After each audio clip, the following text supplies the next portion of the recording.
Welcome back, everyone. I would like to thank each and every one of you guys for providing huge support to the channel. I am truly grateful. If you haven't subscribed yet, please consider subscribing. Today, we are diving into a new world where our protagonist becomes a part-time dragon and manages his full-time harem.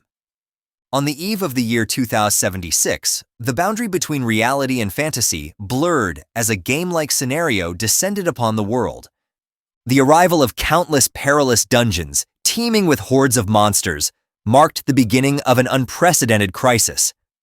Powerful beings mercilessly decimated the human population, pushing humanity to the verge of extinction. Amidst the chaos, divine talents were bestowed upon select individuals, enabling them to awaken as formidable hunters. These hunters eventually turned the tide, rescuing the world from the monstrous onslaught and ushering in a new era where strength ruled supreme, and survival of the fittest became the undisputed law. Hunters were thus compelled to constantly enhance their abilities to maintain their positions in this newly established order. In their quest for dominance, these hunters ventured into the depths of various dungeons, confronting formidable bosses, securing treasures, and advancing their levels. This relentless pursuit of power and wealth signified the dawn of the era of global hunters. During this era, the establishment of the Hunter Square marked a significant development. This grandiose structure, renowned for its imposing height and the aura it radiated, presented a preliminary challenge to those who sought to embark on a pivotal journey within society. To gain entry, individuals were required to ascend 1,000 steps, a symbolic trial preceding the awakening of their hunter class. Successfully entering the Hunter Square allowed them the opportunity to awaken their potential and commence their path as esteemed members of the community. However, not every hunter hits the jackpot, and Su Yang is a perfect example. Walking down the grand staircase of the Hunter Square, he couldn't help but feel disappointed. He had hoped for a special or rare class, but ended up as a warrior, the most basic kind you can get. His stats weren't anything to brag about either, with his strength at 12 only, and both speed and spirit is at 10. When warriors like him doesn't have a great start, they often find themselves at a disadvantage in close quarters combat and face a higher risk of injury or death. Despite investing considerable time and effort into their training, warriors like Su Yang often feel their contributions are overshadowed by those with more specialized abilities. As Su Yang was trying to wrap his head around becoming a basic warrior, a useless shit who has nothing better to do than strut around with parasites on his back decided to approach Su Yang and start throwing shades at him. As he had heard how Su Yang had just awakened as a warrior, and that he should be happy since it is what he deserves. A nobody orphan who couldn't afford a clue, let alone a spot in any respectable guild basically, calling him the perfect candidate for grunt work. But Su Yang, having none of it, hits him with a quick clapback, literally clapping his hands like he's trying to catch a fly that ain't there, stopping Wang Fei from yapping. And then he pretended to congratulate him on becoming an ice mage, a class as rare as a good hair day for Wang Fei, while sneakily dicing how mages turn into glass cannons after their awakening. Strong in magic, but as sturdy as a wet paper bag in a fight, so if he's so courageous to provoke him, he should run them hands, because he would gladly give him the smoke if he desperately wants to. But as Su Yang expected, Wang Fei can only muster up some weak threats while hiding behind his squad instead of squaring up to him like a man. And in the midst of an escalating standoff, the air was thick with anticipation as everyone braced for what seemed to be an inevitable clash. However, the dynamic shifted dramatically when one of the members of Wang Fei's group caught sight of something that instantly demanded everyone's attention. Turning their heads, the crowd was taken aback to find themselves in the presence of the Spirit Hunt Guild's raiding team. This wasn't just any guild, but an A-tier powerhouse known throughout East Spirit City for its formidable achievements and influence. The crowd's initial shock quickly morphed into excitement as they recognized Zhao Ming, the vice president of the Spirit Hunt Guild. Zhao Ming, a figure usually seen gracing the guild's posters and promotional material, stood there in the flesh, his presence commanding the space around him. Seizing the moment, Wang Fei stepped forward with a mix of eagerness and ambition. He approached the raiding team, full of praise for the Spirit Hunt Guild, and openly expressing his desire to become a part of their ranks. He didn't hold back in showcasing his rare Ice Mage profession, hoping to impress and secure a spot in the guild. Initially, his request was declined by another guild member of the Spirit Hunt Guild, stopping his advancement and redirected him to apply at their recruitment crew down the stairs. However, Zhao Ming respects the hustle that Wang Fei had just demonstrated, and the strategic advantage his control skill could bring to the guild. And so he decided to give Wang Fei a recruitment card. This gesture not only highlighted Wang Fei's potential value to the guild, but also served as a testament to the Spirit Hunt Guild's openness to scouting and embracing new talent. Witnessing this interaction, others in the vicinity were quick to jump on the bandwagon. They began voicing their own aspirations to join the Spirit Hunt Guild, each citing their unique professions and abilities in hopes of catching the raiding team's attention.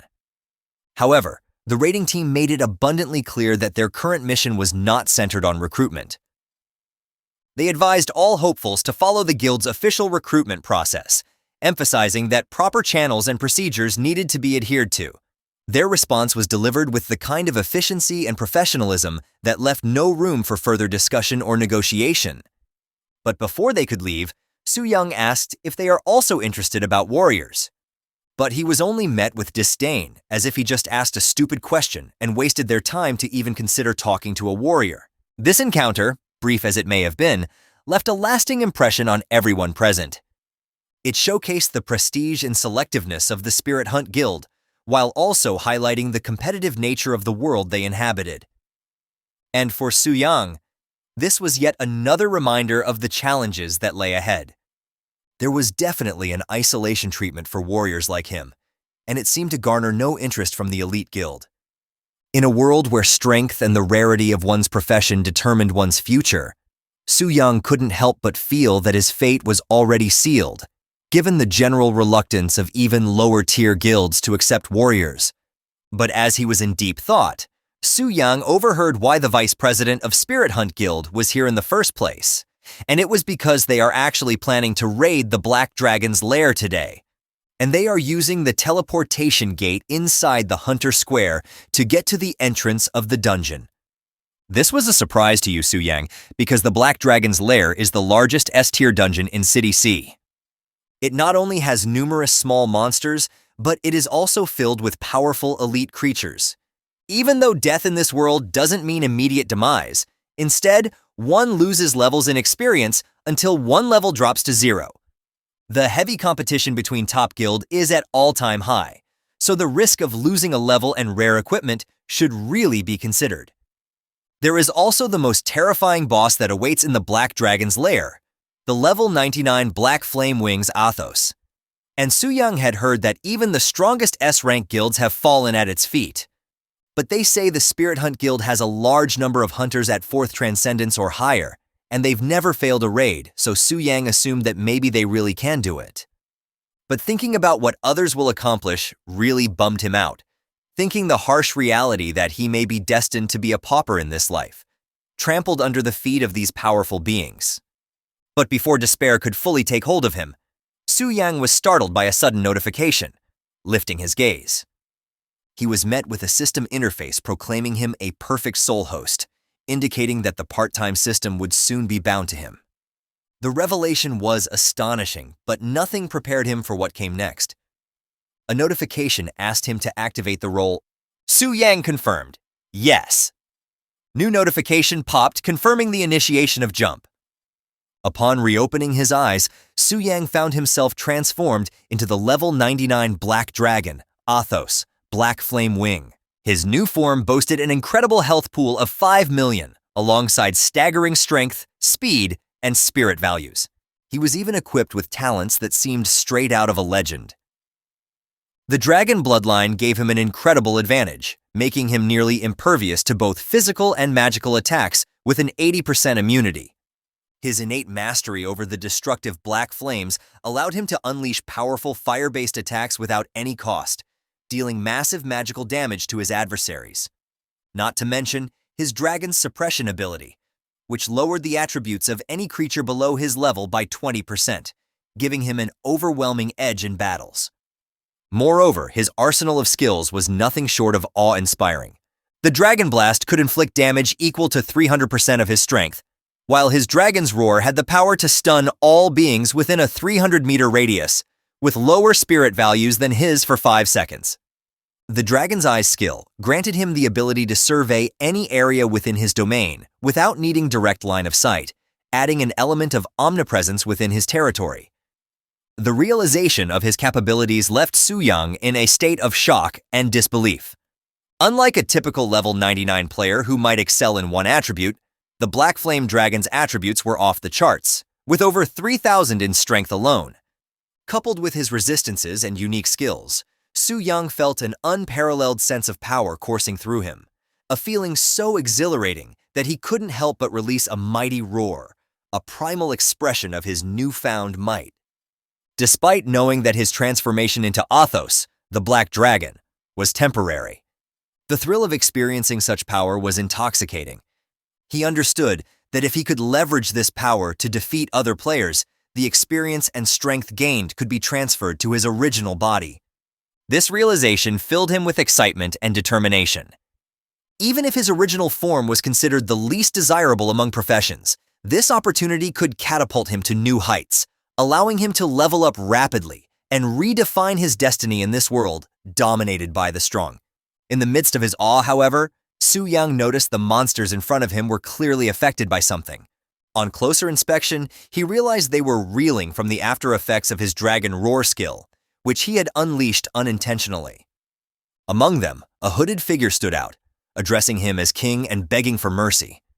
It dawned on Su-yang that these monsters recognized him as their leader, presumably because he was currently embodying the Black Dragon, and so he acted what he assumed a superior being would do, looked down at his subordinates as inferior beings, and command them to rise as he no longer uses his roar. After that, the hooded monster praises him for having such power even at this early stage, and if he reaches maturity, he would undoubtedly crush the human world. With this, Su-yang was reminded that the dragon he possessed right now is just at the juvenile stage, and this is surprising since everyone knows that a boss in an instance have fixed level. But it seems like it wasn't the case for this Black Dragon, for its title suggested that he has a chance to gain level. This revelation piqued Su-yang's interest, but his attention soon shifted to a captivating sight, a beautiful elf imprisoned within a cage.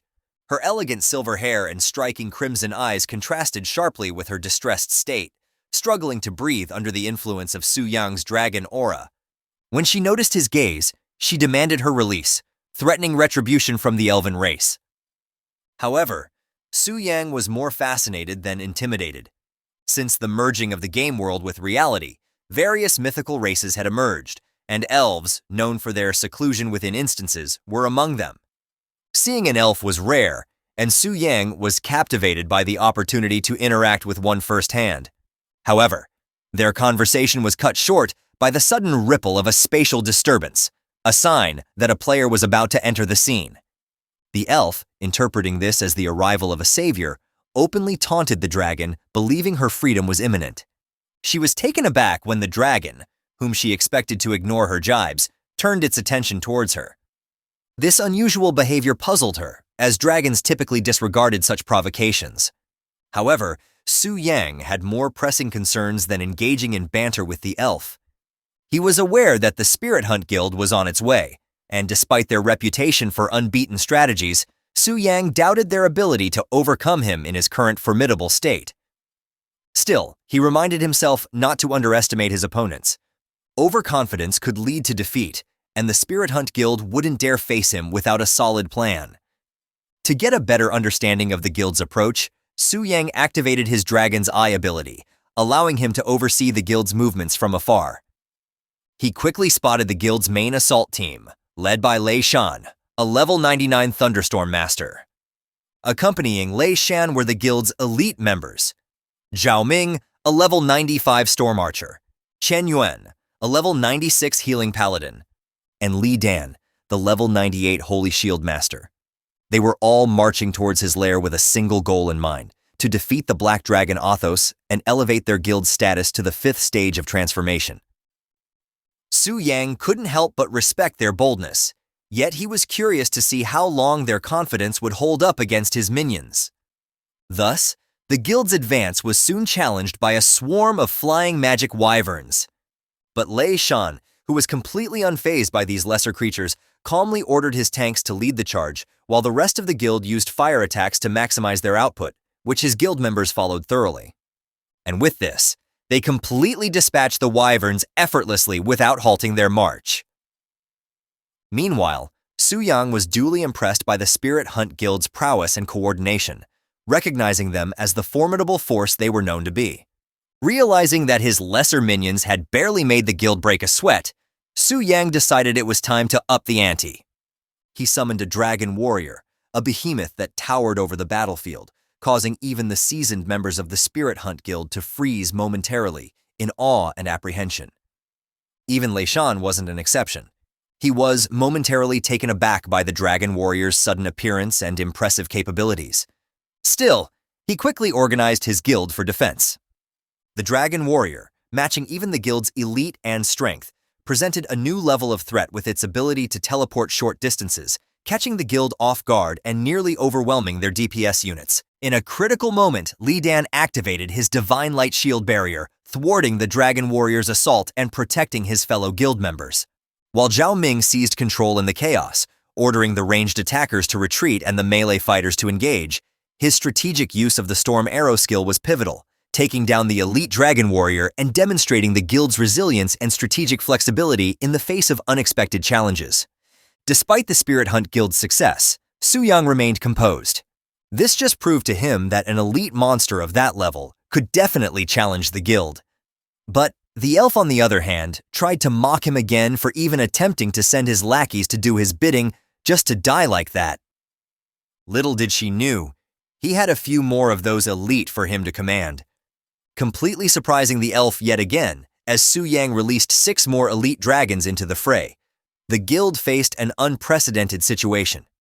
Scaring all the members of the guild, even their elite units didn't know what to do, as there were no records that the dragon would send units after them even before encountering it, so it was definitely a strange occurrence.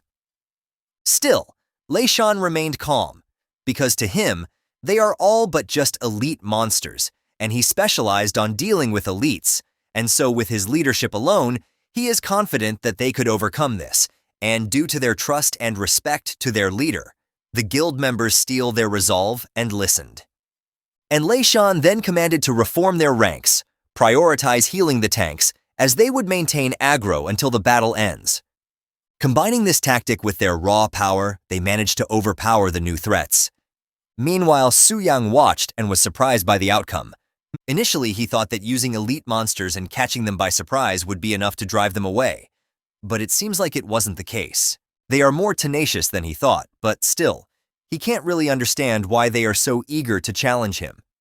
It was no doubt they are strong, but they aren't strong enough to defeat him yet, and even the elite monsters that he sent made them struggle, unless they have an unused cards that will turn the tides in their favor. But as he was in deep thought, he was surprised to notice that the guild had decided to go to the other direction. This was such an unexpected thing, as they are just few steps away before they meet him. This prompted him to assume that there must be some secrets hidden in the direction the guild was heading. Utilizing his dragon vision, he discovered they were heading towards the Dragon Slayer's tomb. Inside it, there was a glowing item that caught his attention. It was the Dragon Slayer's heart, a quest item capable of negating dragon talents. Following the threat this posed, a surge of rage overtook Su Yang, and his subordinates was startled yet again, asking him if he was okay. But he couldn't care less what they asked, as his mind was more preoccupied of the fact that what's happening right now is just like the strategies and what happens in games, where a boss with almost invincible resistance was weakened by the players through certain mechanism or items. And if that item allows player ignore his talent, then there is indeed a possibility that he will be defeated. But now that he knows this, he wouldn't just stand and wait for them to acquire this item. And so, with a powerful flap of his wing, he left his lair. The sight of him taking first really made the monsters rally in excitement. Their king taking action could only mean victory, so they cheered as he leaves. And even the elf was taken aback by this sudden change of attitude of the dragon, because the dragon usually waits for adventurers to get near his lair and never leaves early. and the way that it reacts was much more concerning, as if the dragon was in a rage, leaving the area with intense speed, breaking the sound barrier and creating a shockwave that even the ground collapsed. Meanwhile, as the Spirit Hunt Guild continued their march through the instance, Lei Shan expressed frustration at the unexpected challenges they had encountered since entering. This wasn't in the guide that were given to them. Hearing this, Zhao Ming speculated that the heavenly mechanism pavilion that gave them their guide might have deceived them. Lei Shan, however, remained confident in the pavilion's reputation and the authenticity of their strategy, especially when he had exchanged this strategy using his universe ring, which Zhao Ming understood, so he dropped the subject. But since there were too many uncertainties that happened in this raid, Qingmen raised concerns about potentially alerting the Black Dragon if they faced another unexpected situation. To which Lei Shan dismissed these worries, since the Black Dragon is just a boss in an instance with power, and it's complacent, as the guide had stated, it is but a lazy, overpowered lizard. As long as they don't initiate an attack, he is confident that it won't leave its lair, and they really shouldn't worry. This dragon is just a stepping stone for their guild, and now that it has caused so much damage to their guild, he promises to take it all back from it. Chen Yuan, on the other hand, was enticed by other things, because as long as they complete Elf Maiden's Easter egg, not only they can obtain a pass to the Elven Kingdom, but the Elf Maiden will also obey their commands, and Lei Shan quite understand the needs of his men. So he promises to have the authority with the elf, as long as they defeat the dragon first, but their planning was abruptly interrupted when Qian Yuan spotted a large silhouette in the sky. Initially, they mistaken it for a small flying dragon monster, which wasn't a threat by any means. But still, this was yet another unexpected thing to happen, because flying dragons are labeled as guard monsters. Therefore, there is no reason for them to appear here. But as soon as the silhouette got close, it also got larger, and now they wish it was just a simple guard monster. Unfortunately for them, it wasn't the case, as the true identity of the silhouette became apparent. It was the Wing of Black Flame, the boss they were supposed to confront later in their quest. Shock filled everyone's face, but one thing was in their mind. Those bastards from the Heavenly Pavilion had truly deceived them. Faced with the sudden appearance of the Black Dragon without the Dragon Slayer's heart, which they believed was essential for their victory, the guild contemplated retreat, and seeing them cower only made Su Yang smirk, as the supposedly invincible Spirit Hunt Guild was just a coward all along without their tricks.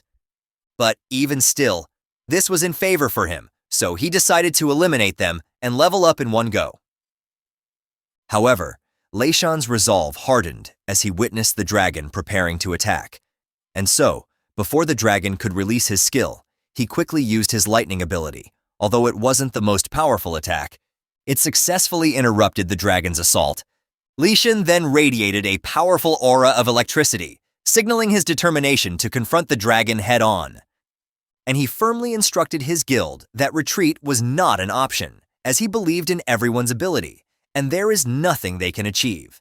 Though this dragon is strong, his guild members are strong as well, so they should get back to their position and get ready to slay this dragon, and if that's not enough to convince them, he promised to reward them generously. May it be money, equipment, or women. There are no such thing as impossible after they overcome this. With this, Li Shan had gained back everyone's spirit, even though the dragon was still looking menacing as before. They believed in the captain's words, and now believed they could overcome everything. Meanwhile, Su Yang was equally excited on what this renowned guild may show him.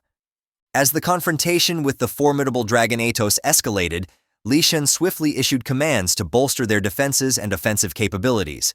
He instructed Li Dan to activate the strongest defense barrier, and called upon the healers to support him with mana regeneration, aiming to sustain their position.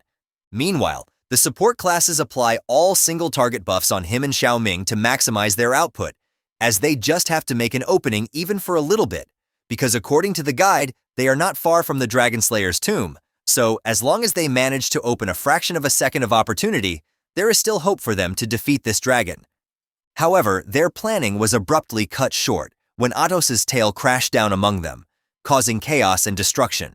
Since Su Yang was determined not to allow the guild any time to execute their plans, but to his surprise, amidst the settling debris and smoke, a light flicker and magic attacks came to his face soon after.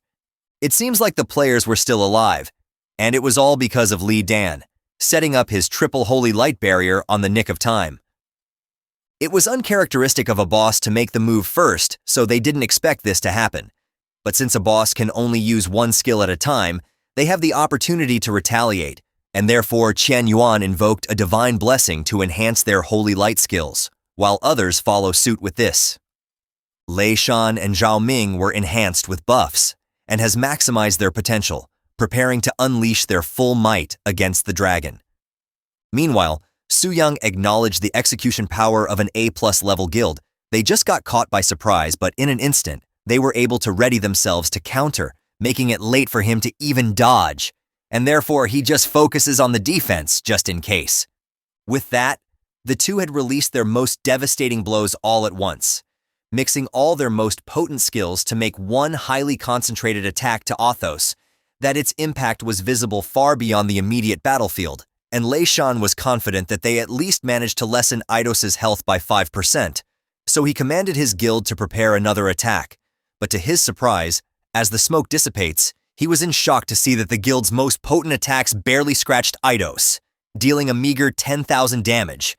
It wasn't even at 1%. Showing to them how powerful the dragon's reduction rate was. With this, the others were thinking of retreating, but Lei Shan urged his guild to persist, since the dragon's health hasn't dropped to 75%, so it won't release its skills anymore. Therefore, they still have a chance to distract it and get the artifact, and so they continued. However, Su Yang was growing impatient with the guild's tenacity. They are just like a swarm of mosquitoes now. Their attacks can't even damage him anymore. And what's worse is that they still seem to grasp on hope, but he can't just entertain them for this long. And so he decided to end their resistance with a devastating dragon roar that even the ground that he was standing on had crumbled. While the guild members received the full-on blast of its devastating power, they lay flat on the ground defeated. Only Athos remained standing proud, as it seems like even an A-level guild is not matched for him. In the aftermath of Athos's devastating dragon roar, Lei Shan, struggling to remain conscious, was confounded by the dragon's use of such a powerful skill. Unexpectedly, the guide had failed them once more, providing false hope and strategies. Despite this setback, Lei Shan's spirit was unbroken. He urged his guild members to regroup and launch another attack, clinging to the belief that Athos would be momentarily vulnerable after using its roar. But as he surveyed the battlefield, Lei Shan's heart sank, as his guild members was already incapacitated, sprawled helplessly across the ground. Even the guild's strongest fighters had been overwhelmed by Athos's formidable power. But what really broke his spirit was the dragon he thought was paralyzed was far from immobilized.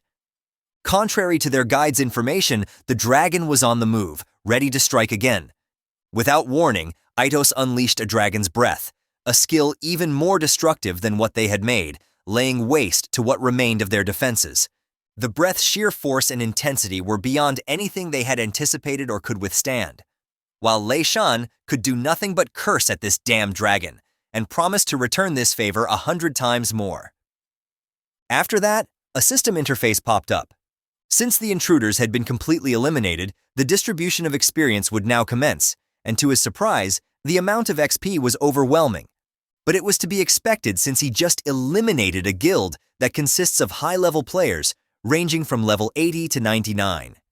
In turn, leveling up won't stop, and he could even see that he is overflowing with experience.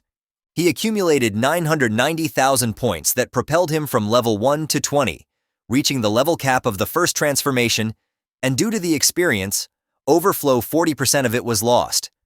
So currently, his remaining experience reserve is now at 430,000.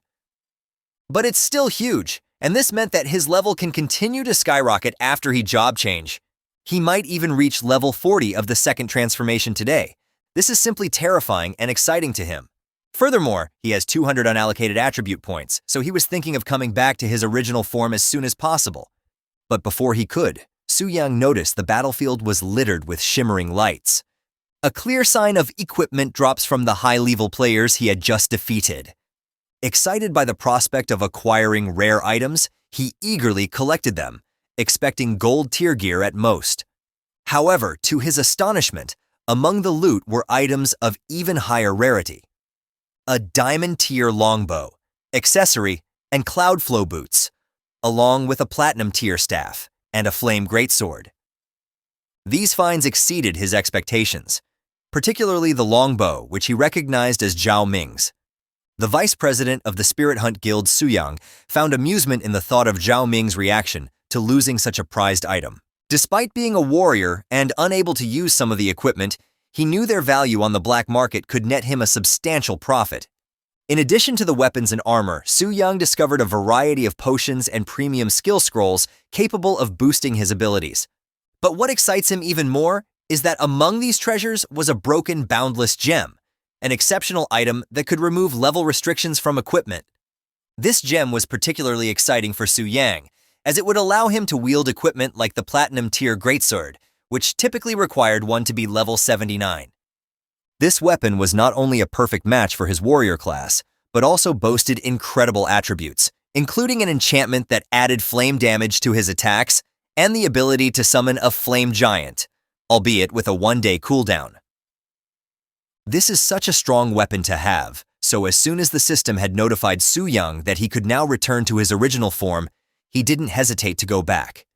Instantly, light enveloped Suyang's dragon form, and in the next moment, he found himself back in his human form. Surprisingly, right at home. He had expected to return to the location he was at before the transformation, but it appeared the system had a more convenient approach. But that's not really what matters. The most important thing is that he was now level 20, and what happened was not a dream. And with this, Suyang went straight ahead and allocate his points, putting 100 on strength and 50 each to speed and spirit. Although warriors usually don't add spirit with the advantage he has for receiving a system, he can't just follow the usual path, and he had obtained scrolls, which has a minimum required spirit for him to use. But to his surprise, the moment he confirmed the distribution of his points, an overwhelming aura burst forth from him. It was as if the very essence of his being had been supercharged, unleashing a wave of power that resonated throughout the room. This sudden manifestation of strength was so intense that it sent a shockwave through his belongings, leaving a trail of disarray in its wake. The experience served as a stark reminder of the raw power he now commanded, prompting a mental note to not to overdo it in the future. Now that was settled. The next thing he should do is to go to the temple to make a job change. But as he get a look at the time, he realized that it's already too late for him to do that today. So it seems like he has no choice but to rest for now, and just go to the temple tomorrow and take the transfer quest, which really excite him as he looks forward to complete his job change. Back at the Spirit Hunt Guild headquarters, the return of their leader so quickly stirred a wave of shock among the members. They understood that his early return signified one of two things. Either they had swiftly vanquished the dragon or faced a crushing defeat.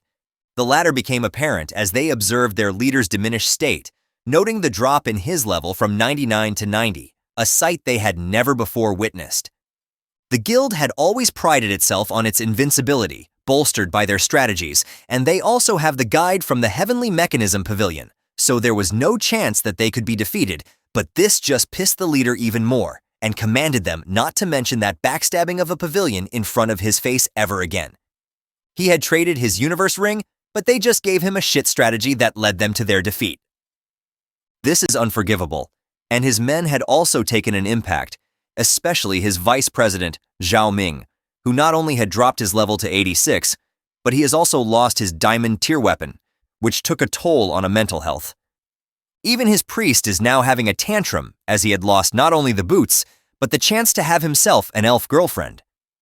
With this turn of events, Li Shan's eyes sparked with the fury of thunder, a clear sign of the storm that was about to be unleashed as he vowed to seek retribution against the pavilion for their betrayal, and will not rest until he got answer from those deceiving shits. The next day had arrived, and the ancient orphanage was alive with activity. It was a scene unlike any typical day. Kids ran around playing, their laughter and shouts filling the air, while the adults were busy with their responsibilities, trying to keep everything under control. This particular day was far more chaotic than usual, because the orphanage received a surprising amount of deliveries. Piles of boxes and packages had arrived, addressed to the orphanage, which puzzled everyone, especially the elderly man in charge. He couldn't help but wonder if there had been some mistake, thinking perhaps these goods were meant for another place.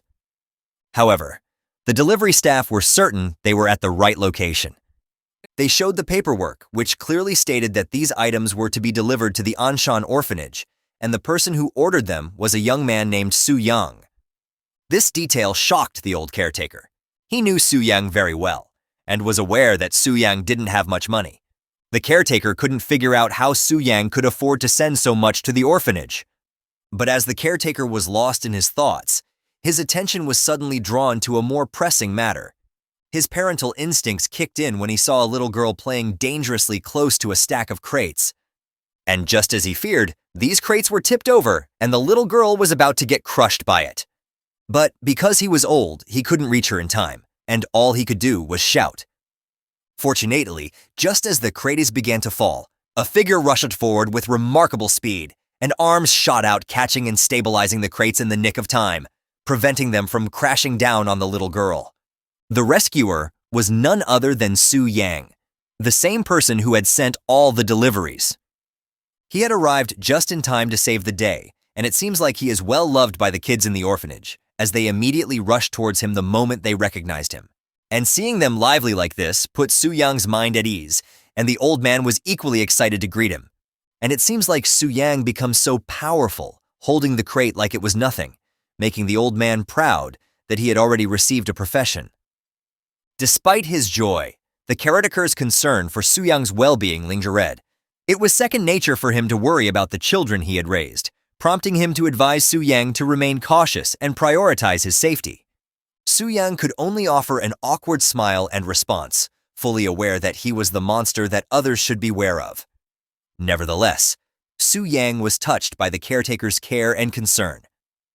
Having grown up an orphan, he felt fortunate to have someone who looked out for him like a family member.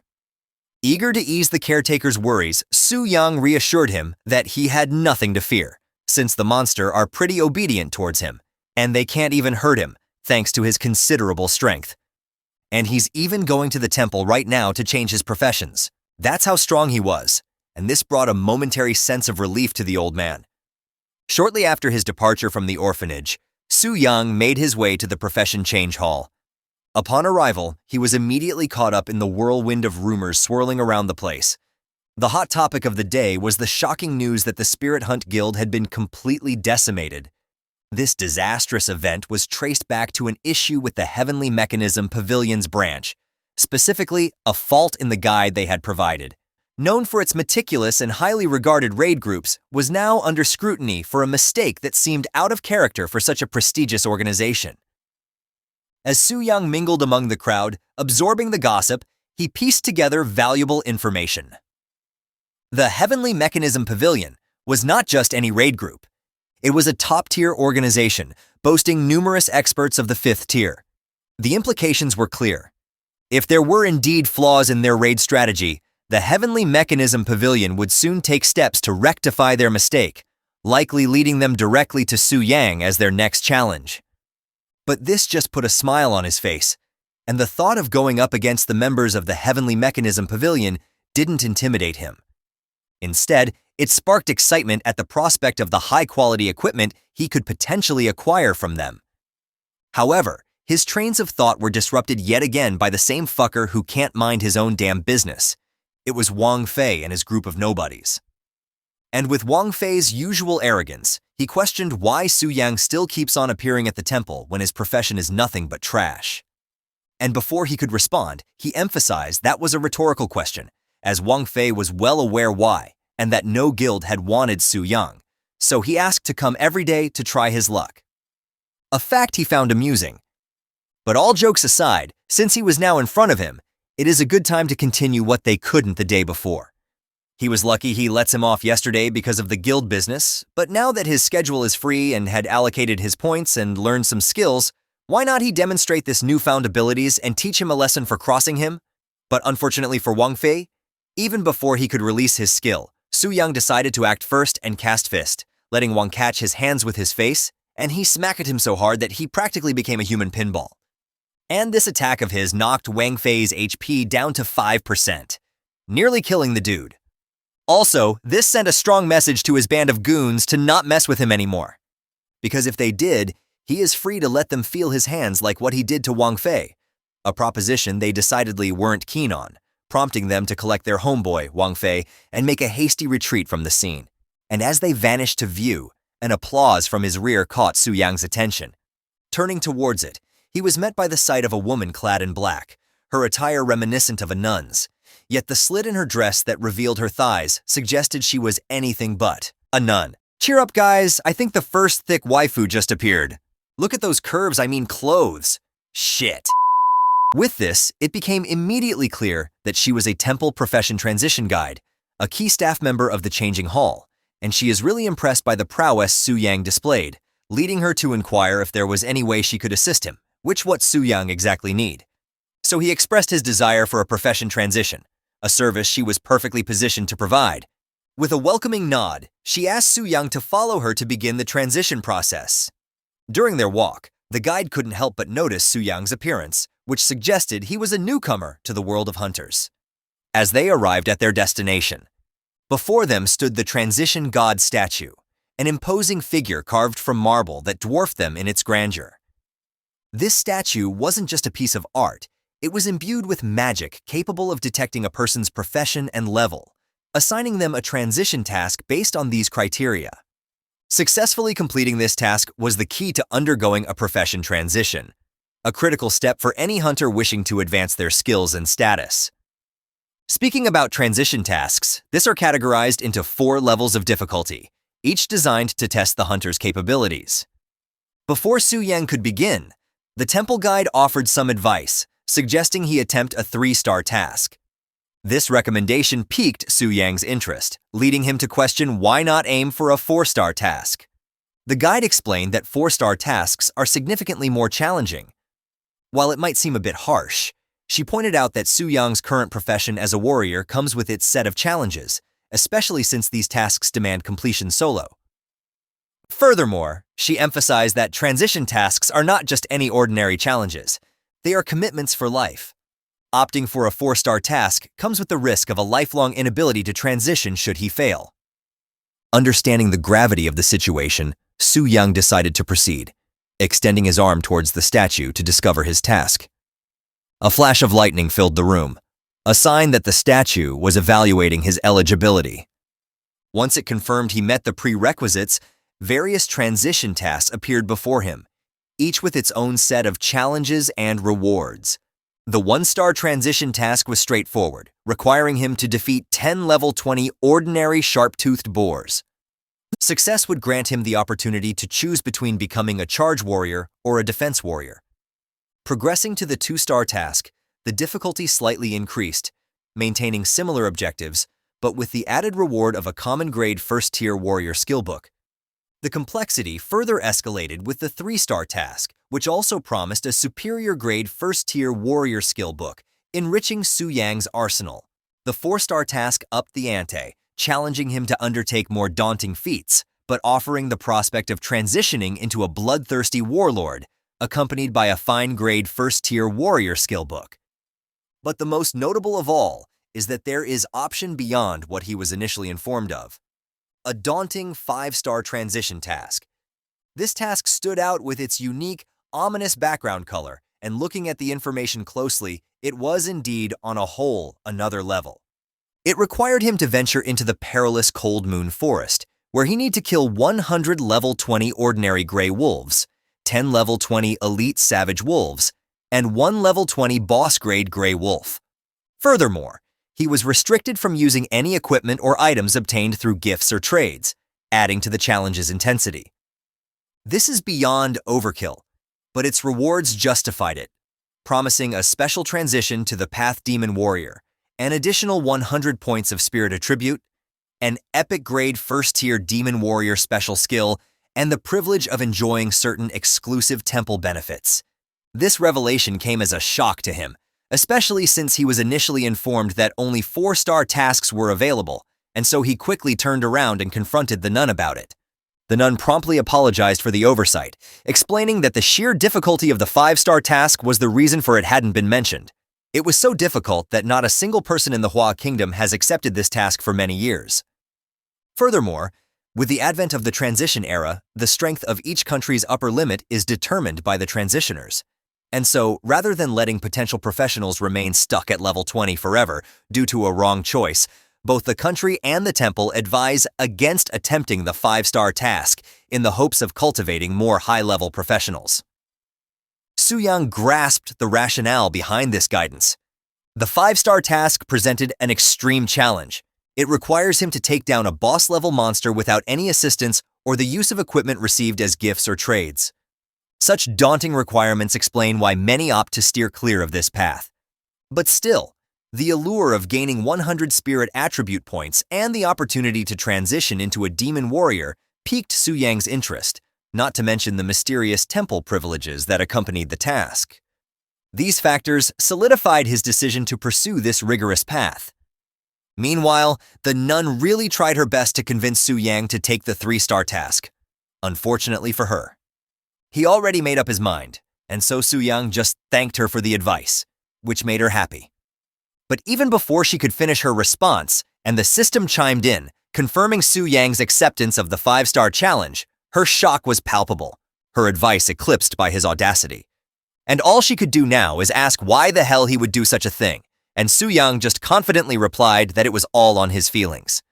He felt that the 5-star task was more suitable for him, but before she could say anything more, Su-yang assured her that she doesn't need to worry about him failing, because he will definitely complete the task, and they should ready the temple since he is very curious about what the temple's privilege hold. I think I have a rough idea of temple privileges, and I think you guys too. Comment down now and let's see how many were correct. After that, he just walked away like a Chad and fade away from view. The nun, who was paralyzed by disbelief, soon snapped back to reality in panic, and then shouted at one of her co-workers, instructing them to report to the high priest that someone was foolish enough to dare accept a 5-star task. Upon his arrival at the transmission center, Su-yang was met with an unusual scene. A multitude of hunters idly gathered, not out of choice, but due to an unexpected energy fluctuation disrupting the portal's operation. This delay, a rare inconvenience at the center, had caught everyone off guard, including Su-yang. However, Su-yang, unlike many others, was not particularly perturbed by the holdup. He had no immediate rush to begin his journey to the Cold Moon Jungle and decided to use the unexpected pause to better plan his trip. But not many shared his opinion. Among those affected by the delay was a city girl named Shu Yan, and she stood out from the crowd. Her distinct displeasure was noticeable. Coming from a large, bustling city, she was unaccustomed to and unprepared for the inefficiencies and problems of smaller towns. Her disappointment was compounded by the unwanted attention from local men, prompting her to caution her sister, Shu Qian, to stay close and avoid getting separated in the crowded space. I think she deserves the attention she is getting. Shu Qian, understanding her sister's concern, complied, but her attention soon shifted when she spotted a familiar figure among the crowd. It was Su-yang, calmly waiting in line for the portal, a sight that unexpectedly warmed her heart and brought a blush to her cheeks. But this moment of recognition did not go unnoticed by Shu Yan. She sensed her sister's sudden interest, and so she quickly inquired about the focus of her gaze, which flustered Zhu Qian immediately. But still, she tries her best to downplay her reaction by explaining that Su-yang was simply a classmate who had also changed professions the day before. But Shu Yan just found this odd because Su-yang is currently lining up for a portal leading to the notoriously dangerous Cold Moon Jungle, a destination ill-suited for novices. Concerned that Su-yang might be unaware of the risks, Shu Qian felt compelled to warn him against proceeding without adequate preparation. However, before they could act on their intentions, the portal's operations unexpectedly resumed, and Su-yang was swiftly transported to his destination, leaving Zhu Qian in a state of shock and worry for his safety. Unbeknownst to her, Su-yang stepped into the Cold Moon Jungle with confidence, and therefore quickly noticed the absence of other hunters. This solitude in such a dangerous area piqued his curiosity, suggesting that the other hunters had perhaps sensed the imminent danger and scattered, leaving him to face the jungle's threats alone. And his suspicions were confirmed when a monster launched an attack from behind. But Su-yang was fast in his feet and avoided the attack. But as he faced the creature head-on, he recognized it as a target from his quest. which he didn't expect to appear so soon. Since dealing with this kind of monster is really tricky if one relies on oneself alone without using trading prop and equipments, and as expected, the monster was fierce and fast, closing the distance instantly. Unfortunately for it, Su-young has tricks of his own, taking out his long, red, flaming sword and sliced that big, black monster like butter, and quickly cooked it right after, as its buff ability was on effect.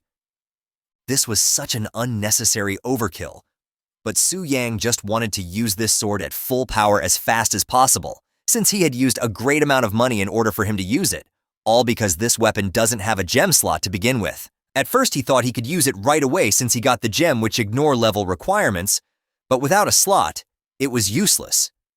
So he has to use a high-level drilling stone to carve in one, but luck wasn't on his side when he was doing this, as it kept on failing again and again, which drained his wealth from 100 million to 60 million.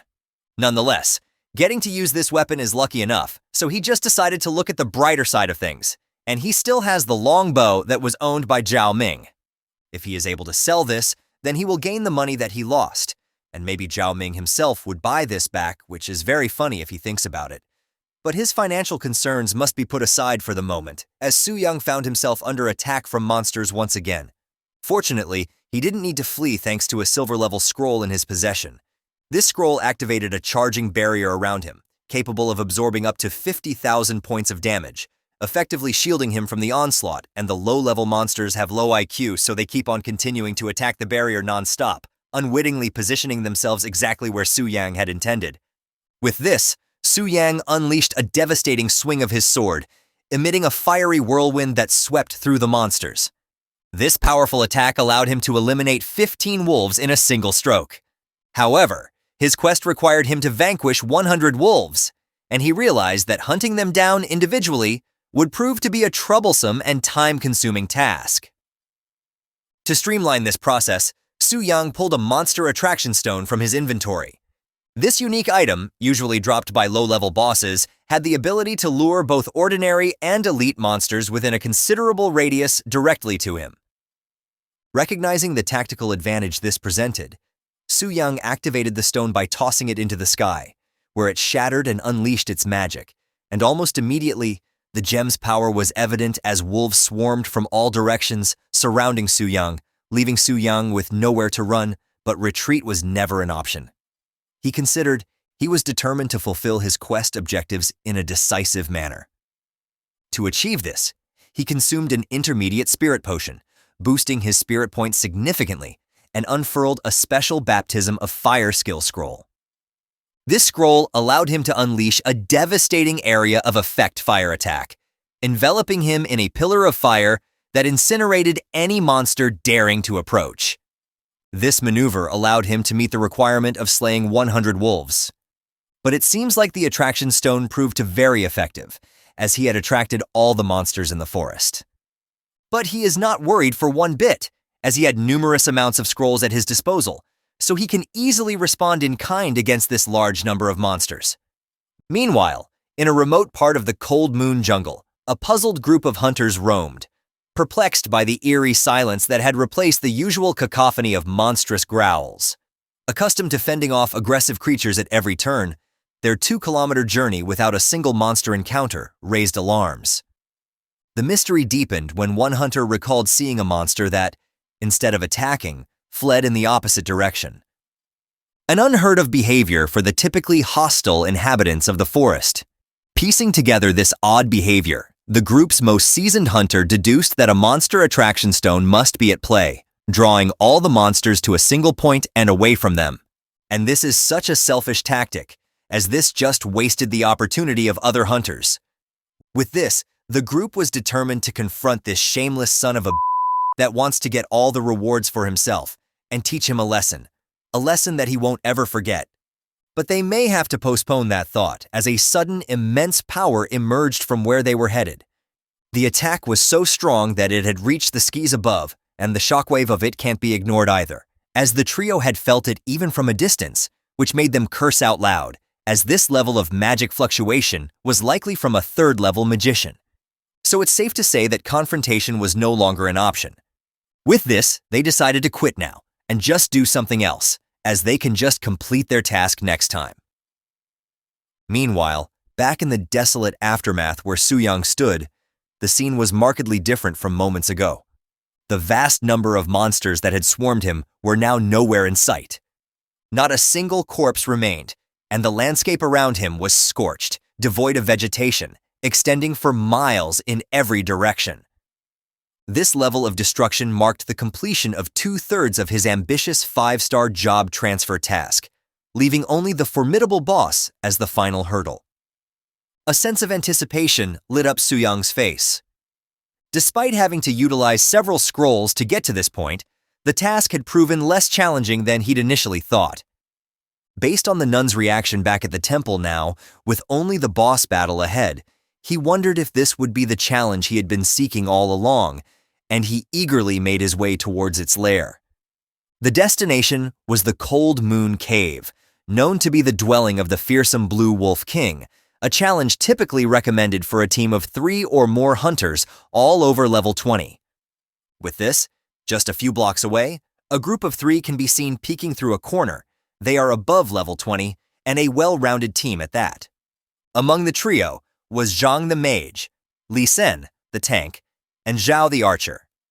Each plays a crucial role in their planned confrontation with the boss, and Lee Sun was particularly confident since their brother Zhang had bought him a primary strength concoction which allows him to survive for a longer period of time. But Zhao the Archer, on the other hand, was skeptical about all of this, since he had just changed his profession recently and haven't tried his new skill yet, so he doesn't even know if they are strong or not. But Zhang couldn't have that, especially when he had prepared this much and he was more than motivated than the other two, because the Wolf King had a 100% chance to drop its crystal core, a prize that could forge a silver-level staff, which is enough for him to use until he reached level 40. And so he tries his best to make Zhao confident about himself, set aside his apprehensions, and focus on the potential rewards their victory could bring. But before he could even finish his speech, Zhao signaled him to stop as he noticed an unexpected figure approaching the cave. With this, all their eyes focus on the mysterious figure, and it was actually Soo-young confidently walking towards the boss lair, quickly alarming the group as they feared he might claim their target first.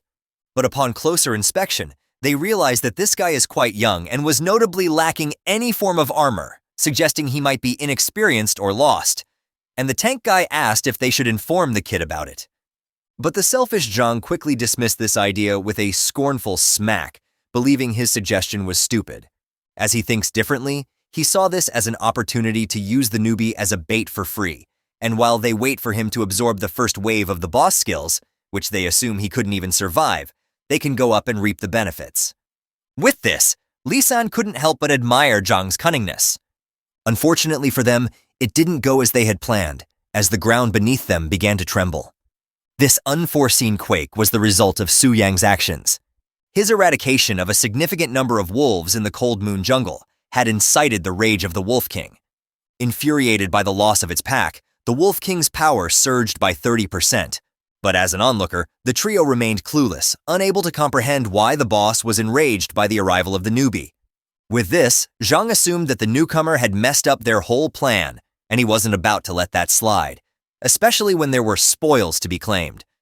So he pops out of hiding, trying to rally his crew to move now before the boss dips out on them because of this mess. And he was convinced that the kid would get folded easily, so they have to get their ass up immediately. But before he could even get close, an intense gust of wind suddenly blew on his face, pulling his hood back and forcing his gaze forward, and he couldn't believe what he is witnessing right now. Even his crew were exactly the same expression as him. Turns out, the newbie they thought was going to get wrecked flipped the script entirely. As he took down the boss with one clean hit, light work no reaction type of shit. It wasn't even a fight! Now they realize not to judge a book by its cover, as the kid is one hell of a monster himself. Meanwhile, Soo-young remained stoic as it proved that the 5-star quest he was made to believe was hard, was nothing but child's play. After taking down the boss, Soo-young sifted through his loot with high hopes, only to be met with disappointment. The items dropped were mediocre at best, a far cry from the riches he'd amassed as a dragon. Among these, the Wolf King's crystal core stood out, not for its value to Soo-young, but for its sheer lack of appeal. Still, he was done with his quest, so there is that going for him. And so he decided to go back to the transfer hall.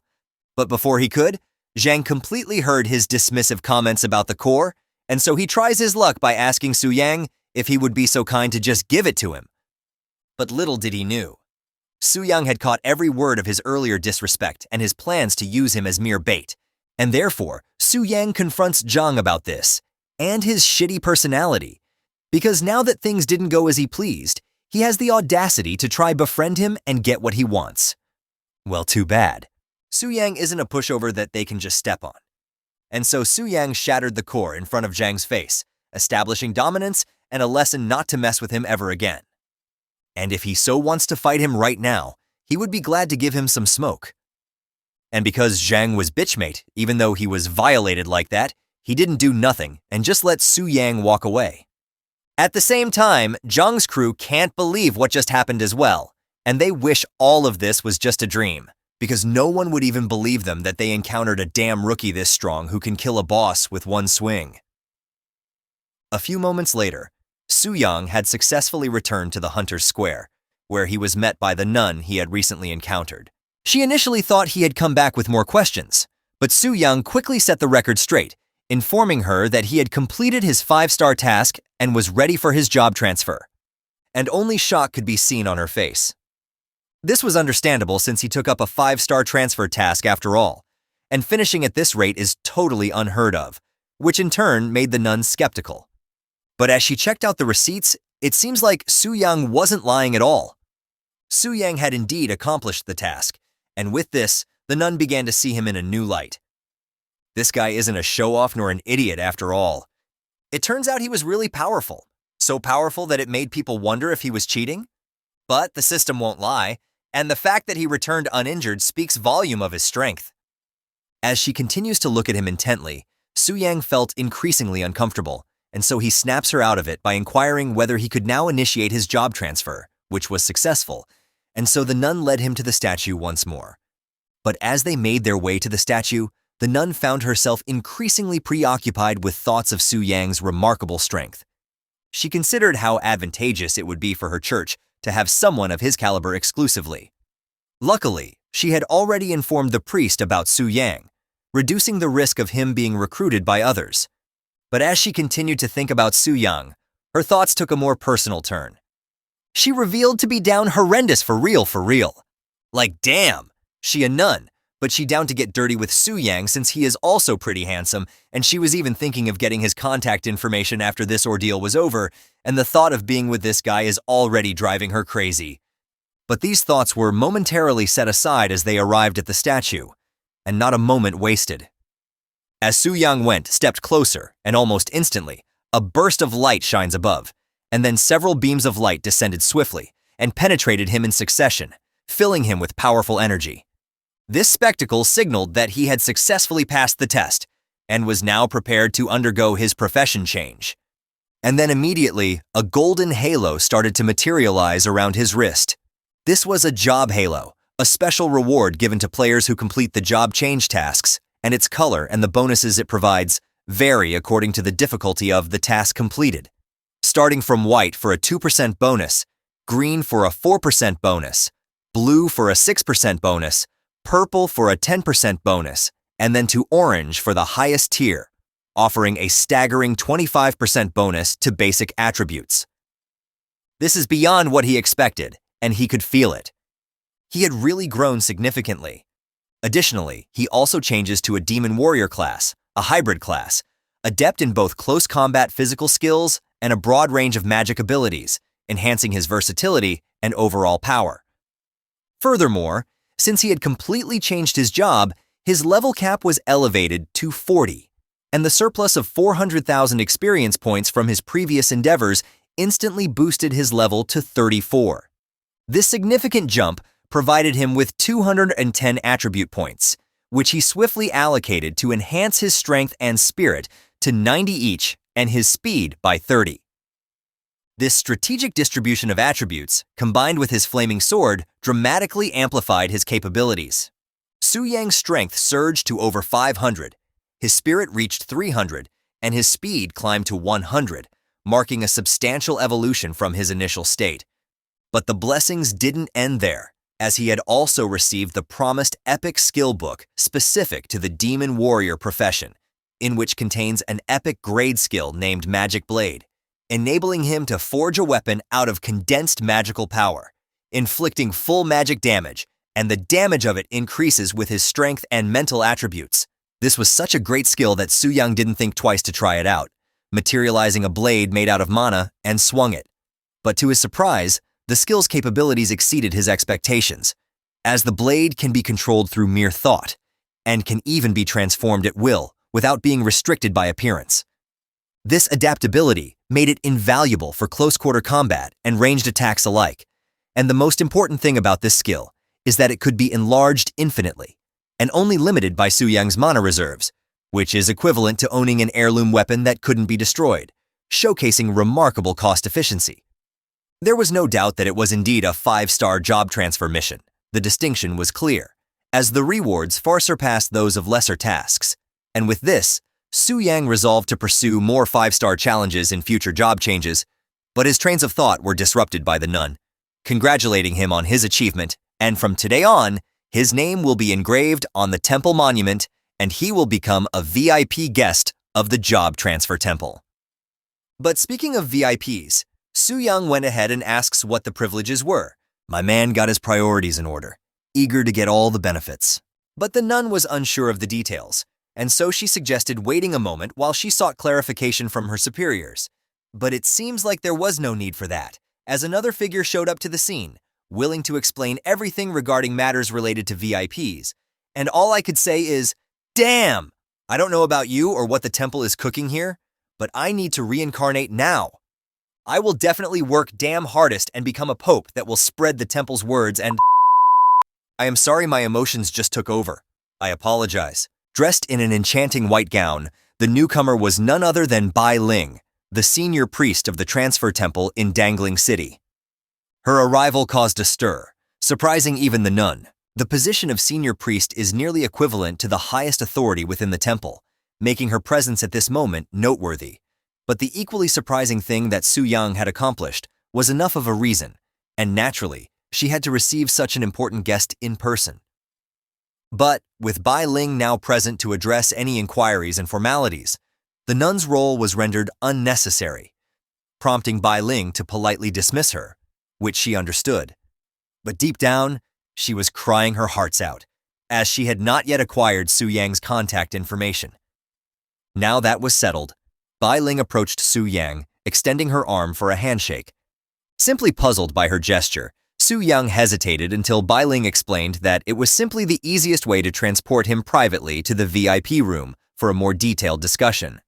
Trusting her intentions, Su-young grasped her hand, only to witness a magic circle envelop them, a precursor to their sudden teleportation. In an instant, they found themselves in a different section of the temple, revealing the handshake to be a sophisticated space transfer technique.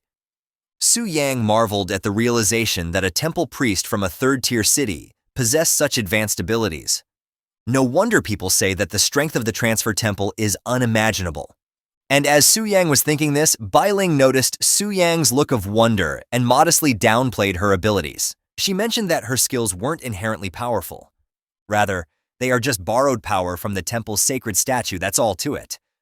On the contrary, he is more surprising. According to the current records, there had never been a 5-star job changer in Dangling City.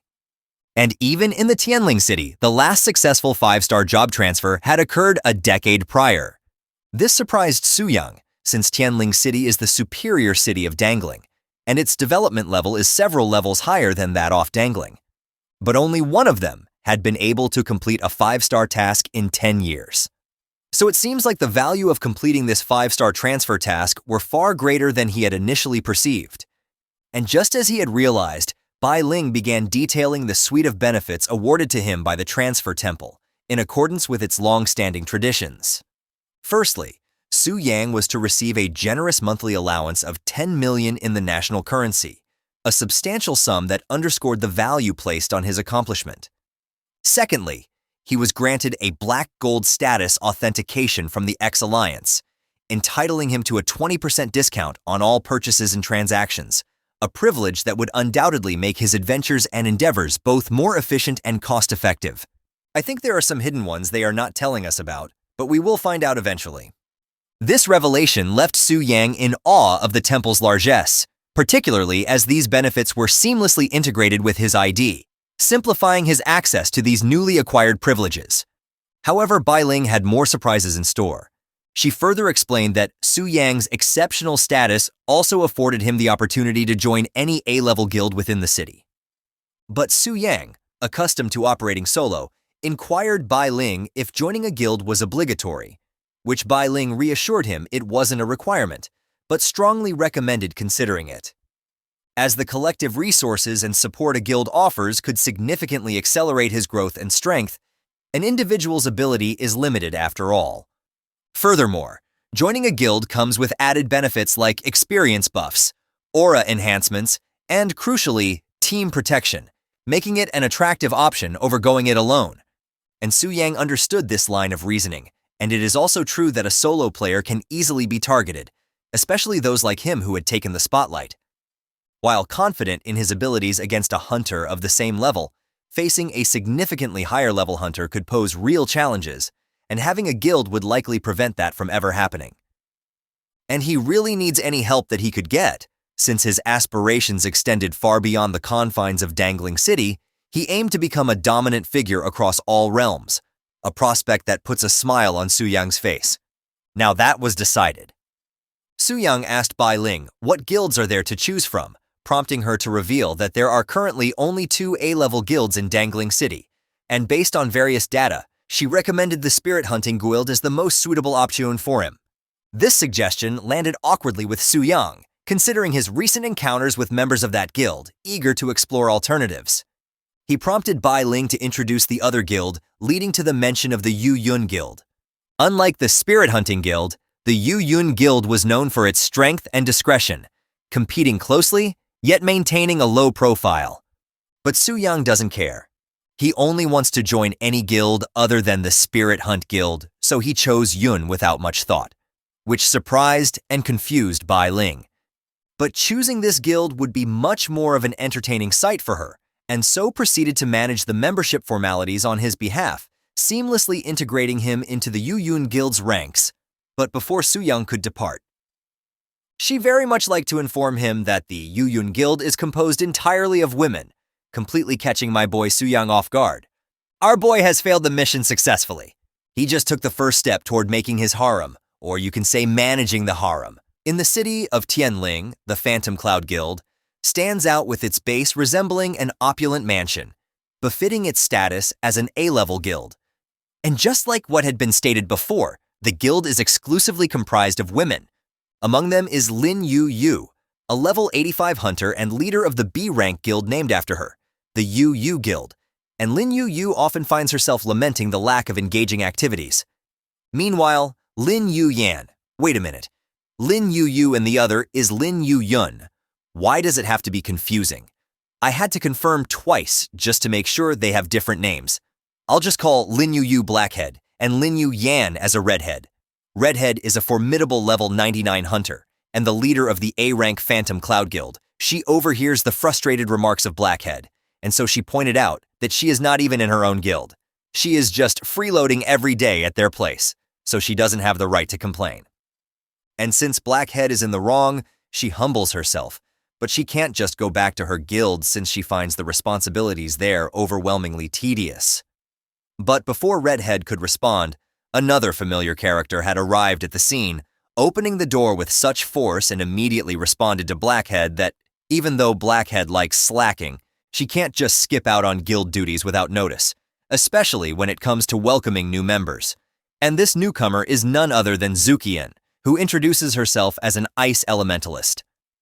The head-turning lady and the cutie are here, guys. I bet the blonde cutie will be the first one to fall for him. While Blackhead finds Zukian's abilities satisfactory, she's particularly more interested in how cute Zukian looks, so she approves of her joining the guild, which surprises Zukian, but she barely gets a chance to respond as Redhead's reaction overtakes the conversation.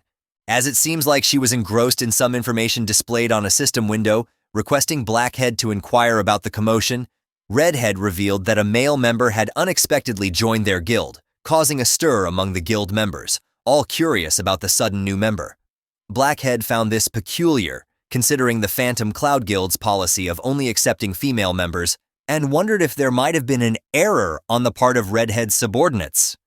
However, Redhead corrected her, stating that the Transcendence Temple directly assigned the new member after completing a 5-star task and being designated a VIP, giving him the privilege to join any A-rank guild of his choosing, leaving Redhead with no grounds to deny him.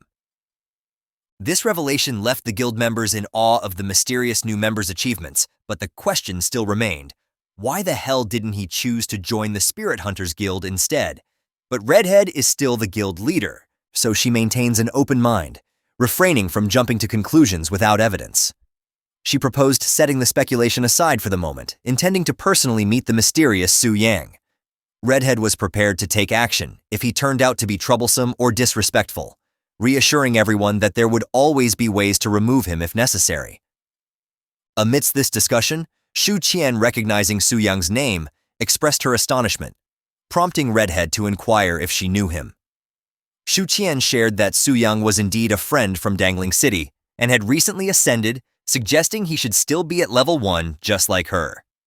This led Redhead to assume it was merely a coincidence in names, but before they could move on with the matters at hand. Another lady came barging through the door just like another girl. This girl was none other than Mu Rongshui, a level 95 hunter who is also a member of the Phantom Cloud Guild. Wow, these are all well-rounded girls. I mean, in terms of talents, no literally. She is here to confirm the shocking news that the Spirit Hunt Guild had indeed suffered a total defeat in the Black Dragon dungeon. Though the details of their mission were murky, the outcome was unmistakably a disaster. Mu Rongshui continued explaining that during the incident, Zhao Ming's weapon might have exploded during the raid, and when she checked the auction house, there was already a similar weapon called Storm's Call listed for auction.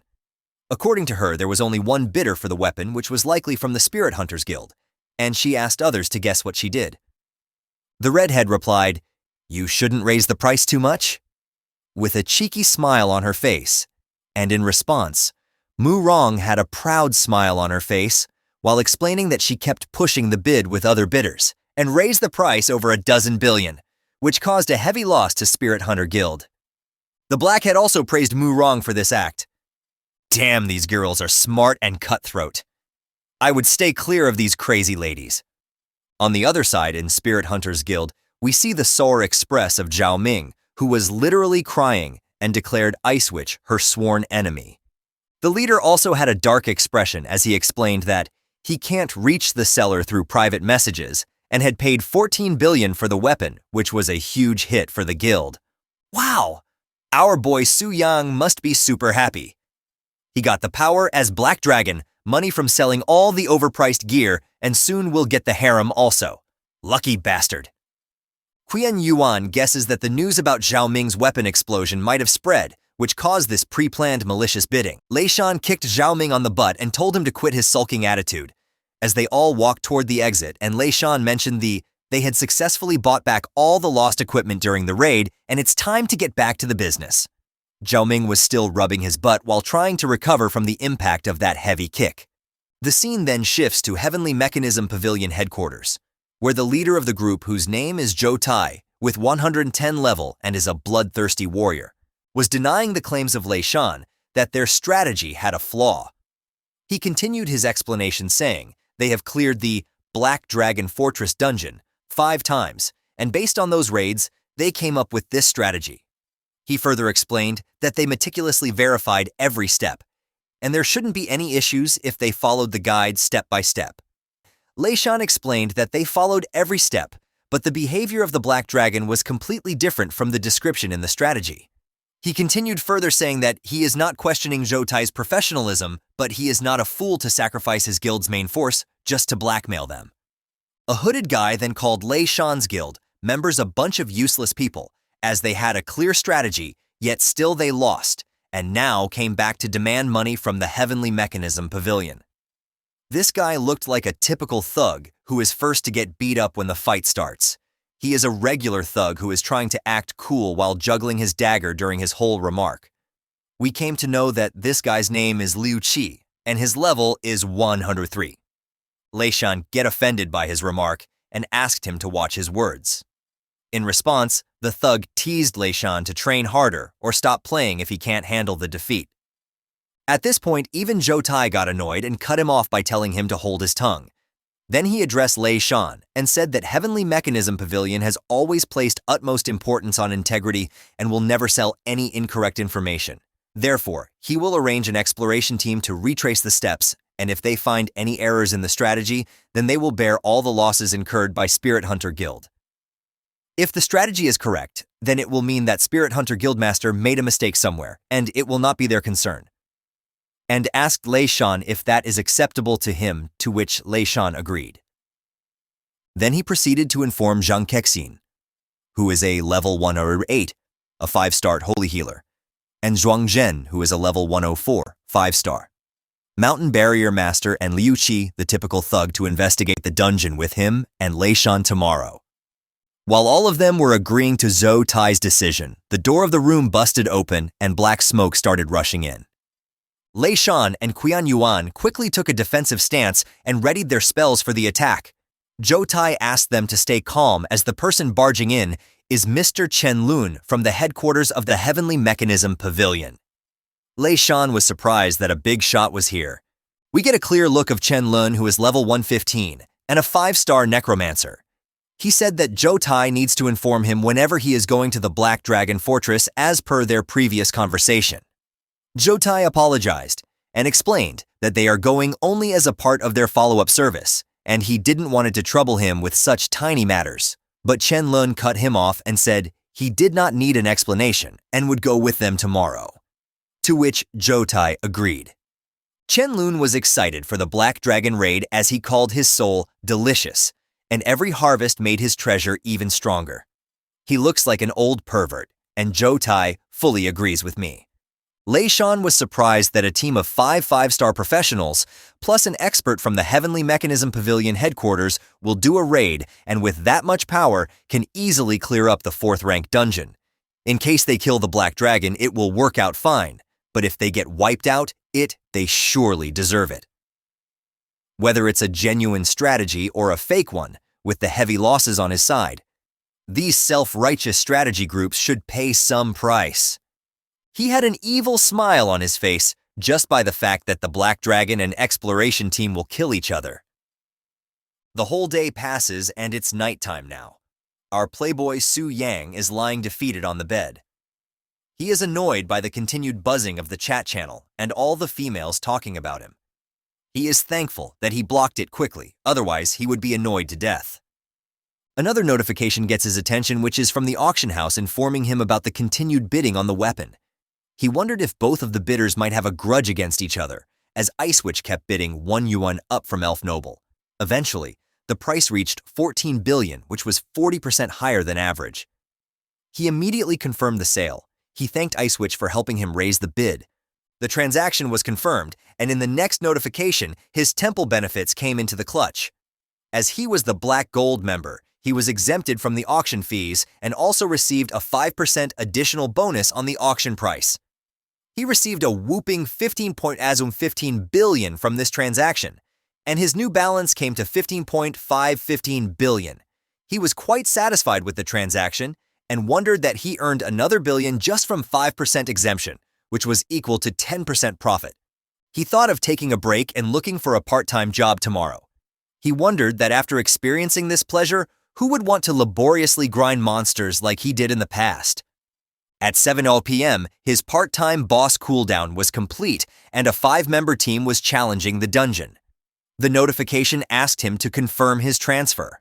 The notification further explained that it is a renowned exploration team who are known as Dungeon Killers and has conquered numerous dungeons and made strategies based on them. He wondered why there were 5-star professionals above level 100. They should have already cleared this dungeon before, so this sudden visit must be related to Spirit Hunter's wipeout incident. Regardless of their intention, since they bought only 6 people, they must be extremely confident of their abilities, and he won't hold back. With a smile on his face, He confirmed the connection and started his second part-time challenge. Please hit the like button so more people can enjoy this awesome story, and subscribe to the channel for more videos. Now let's get back to the story. When he opened his eyes, all the elite monsters that died before were resurrected, and it was no surprise to Su Yang as he knew that the Black Dragon Fortress was just a diamond-level realm that gets refreshed like a game, and only the star-level or higher realms become non-replicable. While Su Yang was lost in these thoughts, the elf lady questioned him, saying, "What are you up to again?" But Su Yang ignored her question, and thought that from the perspective of the Black Dragon, this elf looked like a beautiful pet. What a pet! Look at our boy wondering the right things. I also wonder how the dragon and a small little elf work out. You know what I am wondering about. Sorry, I get distracted easily, my bad. He wondered the reason for her abduction, and he thought the Black Dragon must have acted according to the established rules when he was not connected to the body. Maybe this dragon is also just a pervert. Or he wants a harem too. Well, I don't blame him. Who doesn't? Su Yang then used his skill to take a look at the raiding team. This confirmed his suspicion as Lei Shan from the Spirit Hunter Guild was also here in the team, which means they were here to clean up the previous mess, and he also complimented the after-sales services of the Heavenly Mechanism Pavilion. As all raiding party members were 5th-level professionals, Su Yang thought that their combat power is much stronger than last time, but as long as they didn't get their hands on the Dragon Slayer's heart, they should not be able to cause him much harm. Just to be on the safe side, he thought of testing them and finding their weaknesses, as he should not be careless against level 5 professionals. He ordered 2 of his dragon warriors to take all the wyverns and go outside to deal with the intruders. They obeyed his command and started to leave, but Su Yang stopped one of them to stay behind. The scene shifted to the raiding team. They were swiftly dealing with all the monsters, but they hadn't come across any anomalies so far, and everything was matching the strategy so far. They thought that the Spirit Hunter Guild might have messed up on their own, deliberately looking for the trouble. The healer Zhang Kexin warned everyone to not be careless, and to keep up the defensive barriers until they take down the boss steadily. The random trash thug guy noticed a lot of dust from one direction, and wondered what that is. To his surprise, in the next moment, everyone felt the killing intent coming from the dust, and all the dragon warriors and wyverns jumped out of the dust cloud, screaming, "Kill them all! Leave no intruder alive," watching all the monsters coming at full speed. Lei Shan freaked out that he is going to meet the same fate again and screamed it was the same last time, but there are even more monsters now. While hiding behind Zhou Tai agreed that it was unexpected, but this level of threat still couldn't affect his exploration team. In an instant, the trash-talking thug jumped ahead and said he would draw the aggro of the elite monsters, and everyone can eliminate small fries in the meantime and then focus on the elites. I guess this fool has some skills after all. He is not just an idiot with a loud mouth. Everyone agreed and launched their flashy attacks and took care of all the monsters swiftly. After taking care of all the monsters, Zhou Tai ordered everyone to continue forward with the raid.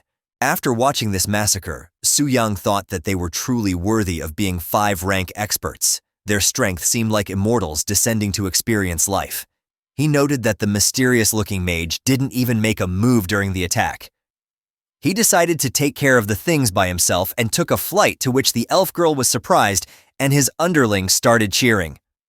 Lord Atos is taking action again? Wait, why did I say, again? The underlying questioned himself. The other one added to the statement by asking, have you ever seen Atos take the initiative before? They answered, saying no, but this scene looked familiar to all of them. The elf girl questioned, how could this be? The dragon is acting ahead again. What was happening to the dragon, and it was not like this when she was captured? The scene shifted to Zhou Tai's team, where Lei Shan was praising the strategy team for their top-notch strength. He also added that the situation they just witnessed is not mentioned in the strategy guide. Zhou Tai agreed to the statement and promised to look into it after the raid ended. The creepy old necromancer mocked Lei Shan, saying that he can't handle even these small fries and still calls himself the Never Fail Guild. He laughed while adding all the corpses to his necromancer army. To this statement, Lei Shan replied by saying that maybe in Master Chen's eyes, his guild does not have noteworthy strength, but there is surely an issue in the strategy they provided, and as a leader of Sky Pavilion, he should take responsibility and speak fairly. This statement pissed the necromancer and like a cranky old man. With glowing eyes and creepy smile, he dared Lei Shan to say a couple more words and he would kill him and add him to his dead army collection. This scared the shit out of Lei Shan, but before the situation escalated, Zhu Tai came in between them and sled the necromancer to stop scaring the clients and calm down. Man, this old man is like a sketchy neighborhood drug dealer who sells you crappy products and threatens to kill you if you complain. Lei Shan wondered that for a moment he thought he was done for, and the old man was really going to kill him. Zhou Tai questioned the old guy, saying he should consider the consequences of his actions. If he kills Lei Shan, then how would they get more contracts in the future? Lei Shan was annoyed by all this and thought he should let him gloat for now, and he would see who would laugh after meeting the Black Dragon. While thinking this, he noticed a huge shadow and looked up. There he was. Black Dragon, he screamed. It's the Black Dragon. Guys, I think this guy is traumatized from the last meeting with the Black Dragon. The boss actually acted ahead of schedule. How is this possible? Zhou Tai wondered. Is this a bug? Spirit Hunter didn't deceive us. Everyone was shocked by the sudden appearance of the Black Dragon boss. In an instant, Zhou ordered everyone. He told Lao Zhuang to maintain the barrier, Lucy to be ready to transform at any moment, and the healer to prioritize healing Liu Si and keep his health at 30%. Everyone agreed and shouted understood. Zhou Tai activated his skill-frenzied blood song, which is a berserker talent that significantly increases all attributes when his health drops below 30%. It also reduces the amount of damage taken by the user. They landed multiple attacks in the next instant.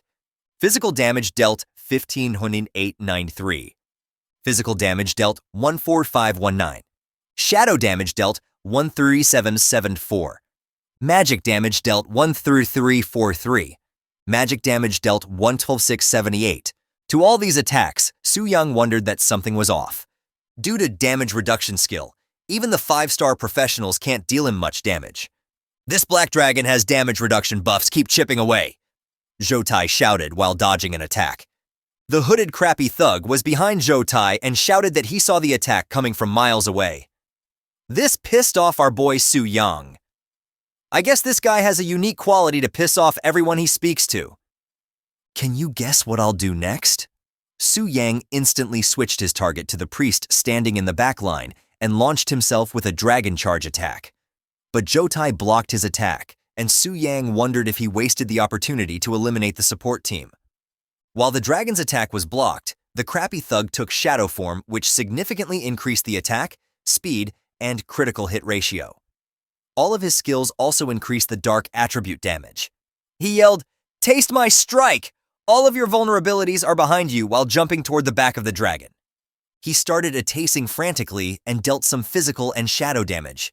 He used his most powerful skill called Shadow Stab, which can even take down small bosses in straight-tier instances with millions of HP. Yet he wondered why it was dealing so little damage to this dragon boss. Is the damage reduction of this boss, is this outrageous?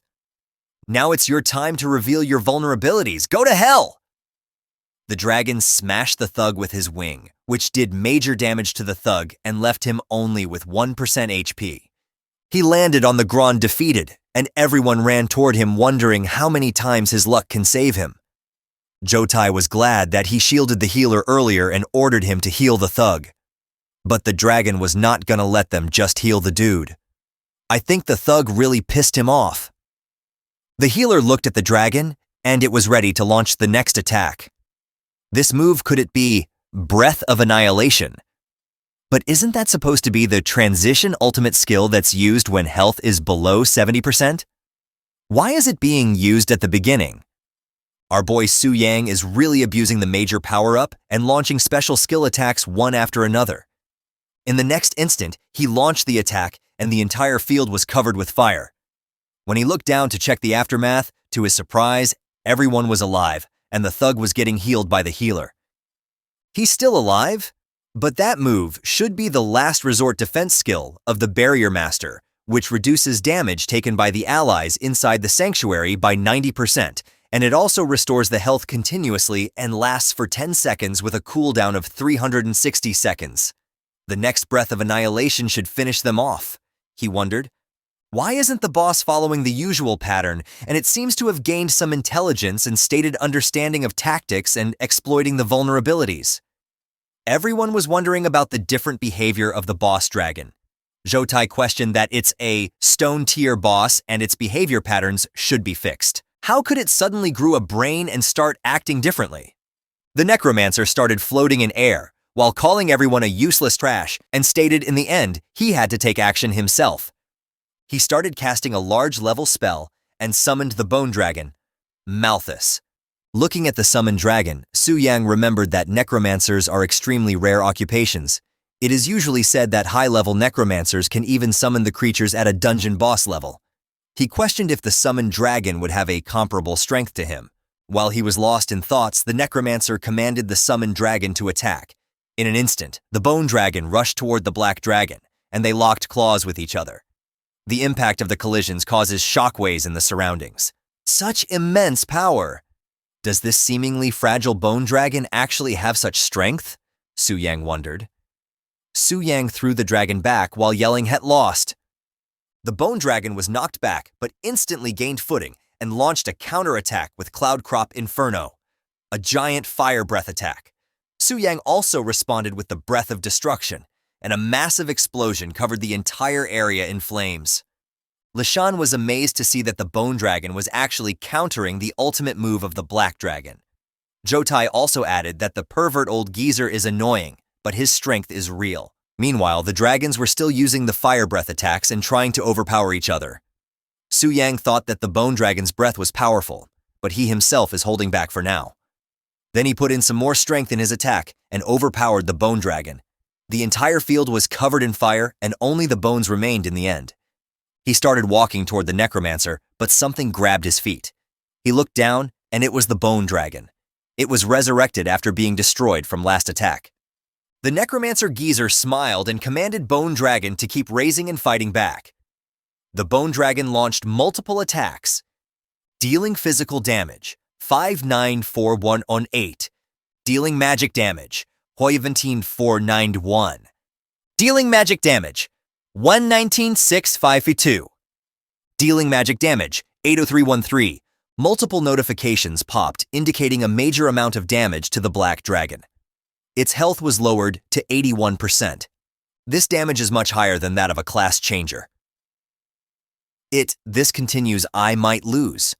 Su Yang wondered and took a flight back to catch his breath, while he was worried that the bone dragon would catch up with him and that he needed to recover soon.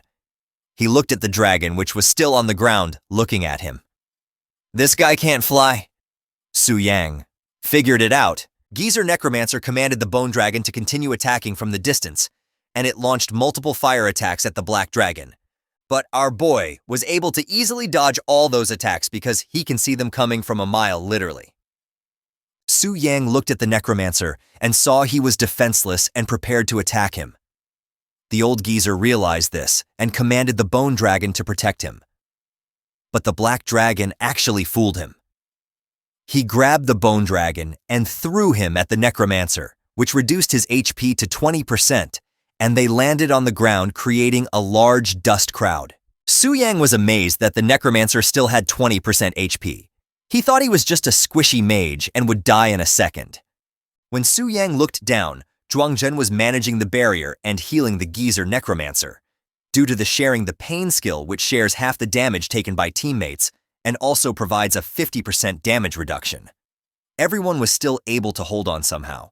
Zhoutai was the main reason of their survival, as he was assisting everyone at the right time. Has Liu Qi not returned yet? The necromancer questioned. Why is he talking about the crappy thug guy who got wrecked in the last chapter? I almost forgot about the guy. Zhoutai replied that, according to his calculations, he would be here soon. Liu Qi? That assassin! I didn't even notice he'd been missing for a while. Su Yang realized the crappy thug was missing. Guess I wasn't the only one forgetting about him. Su Yang guessed that he might be gone to retrieve the heart of the dragon. Captain Liu Qi is back, Zhang Kexin shouted. That's great, Zhuangzhen said with a relieved expression, and Lishan also got his hopes up and thought they could win. But instead of Liu Qi, It was a subordinate of the Black Dragon who was running toward them.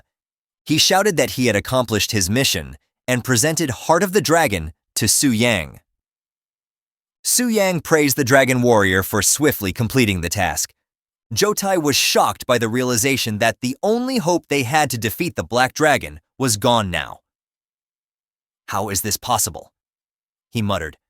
Su Yang mocked Jotai for scheming and using low-hand tactics to win. He touched the heart, and a bright light surrounded him. A new notification popped.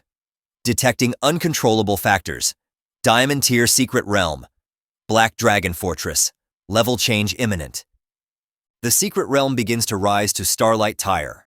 The scene changes to the city where people were shocked and wondering if there was an earthquake due to the intense vibrations. The MILF priestess questioned the master priest that there was an unusual surge in spiritual energy and what could be the cause of that. The head MILF Bai Ling explained that she is sensing a powerful aura emerging from a hidden realm. She explained further that she never expected it to affect the real world. She was afraid that something big was about to happen in this world. I guess she is right. Something big and black is coming for them. I mean, coming for Jotai. Shit. Everybody was shocked. Star level? How could this happen? Lashan said with a pale face. I never heard of a hidden realm upgrading like this before, Zhuangjun added. Jotai was too shocked by the current situation and kept looking at the Black Dragon. With the realm upgrade, Su Yang's Black Dragon also leveled up. He reached level 100 and all his attributes increased. He also unlocked a new skill Starshine. Su Yang opened his status window which showed that he is now an early growth stage Black Dragon with level 100. The new skill he unlocked was Spirit Town's Purifying Inferno Prison. It conjures up an infernal prison with incredibly potent black flames. It annihilates anyone who tries to resist and deals 1000% strength attribute magical damage. It has an additional effect that destroys the souls of professionals who get killed by it. He can also choose to destroy the soul or not. Su Yang was amazed by all these new developments. The new notification informed him that the advancement was due to him obtaining the Dragon Slayer's heart. Su Yang wondered if the Black Dragon was supposed to be at Starshine level strength from the beginning. The only reason holding the realm back was the presence of the Dragon Slayer's heart, which was the weakness of the Black Dragon. Now that he has the Dragon Slayer heart, the difficulty naturally increases. Su Yang was still wondering about the meaning of the early growth stage title while looking at the Dragon Slayer heart in his hand. He also realized that the situation is changed now. They won't be able to defeat him as he evolved and got more powerful. While he was lost in his thoughts, he heard the footsteps of someone approaching toward the battlefield. Surely it was the crappy thug who has successfully failed his mission. While still running toward Jotai, he shouted that he searched the tomb but couldn't find the heart. He looked toward the Black Dragon and it was holding the heart. Noticing this, the thug instantly changed his direction and started running toward the Black Dragon. Jotai tried to stop him and shouted not to act on his own and to come back. He wondered why this idiot didn't notice the system notification earlier. The stupid thug ignored his warning and boasted that the stupid bidfool dragon can't possibly keep up with his speed. See, I told you guys last time that this guy is going to die first. I could clearly see a dead thug written on his face. In an instant, the dragon lifted his front paw and smashed the thug into a pulp. The notification announced his death to all the team members. Lei Shan asked Jotai what should they do now. He responded by saying that usually, Starshine tier realm bosses require a team of 10 to 25-star players to defeat them. With the number of people they have now, there's no hope of winning at all. According to him, there was only one option available.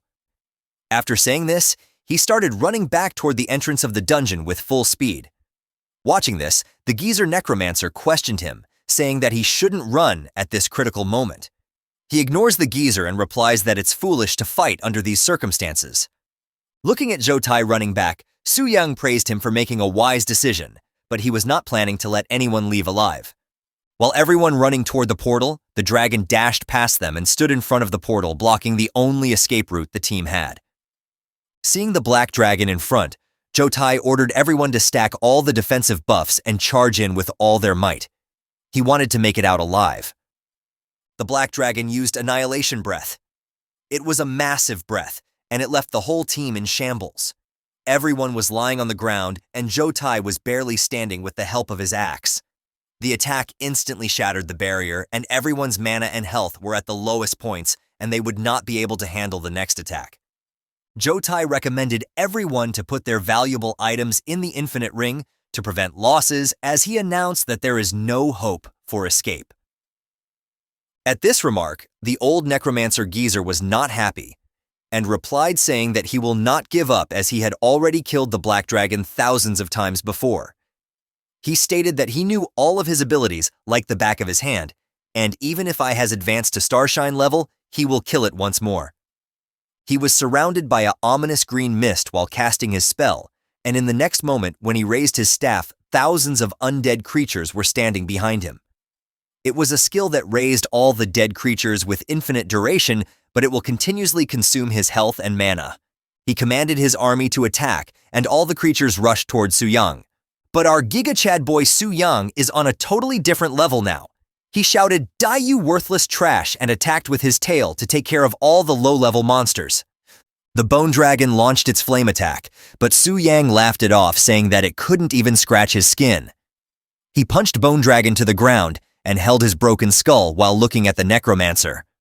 The old geezer mocked Black Dragon, saying that transmigrators are immortal, and even if he fails this time, he will keep coming back again to torment him until he devoured his soul completely. He added that it's too bad that Starshine dungeons can't be repeated, and he wanted to kill him a couple more times.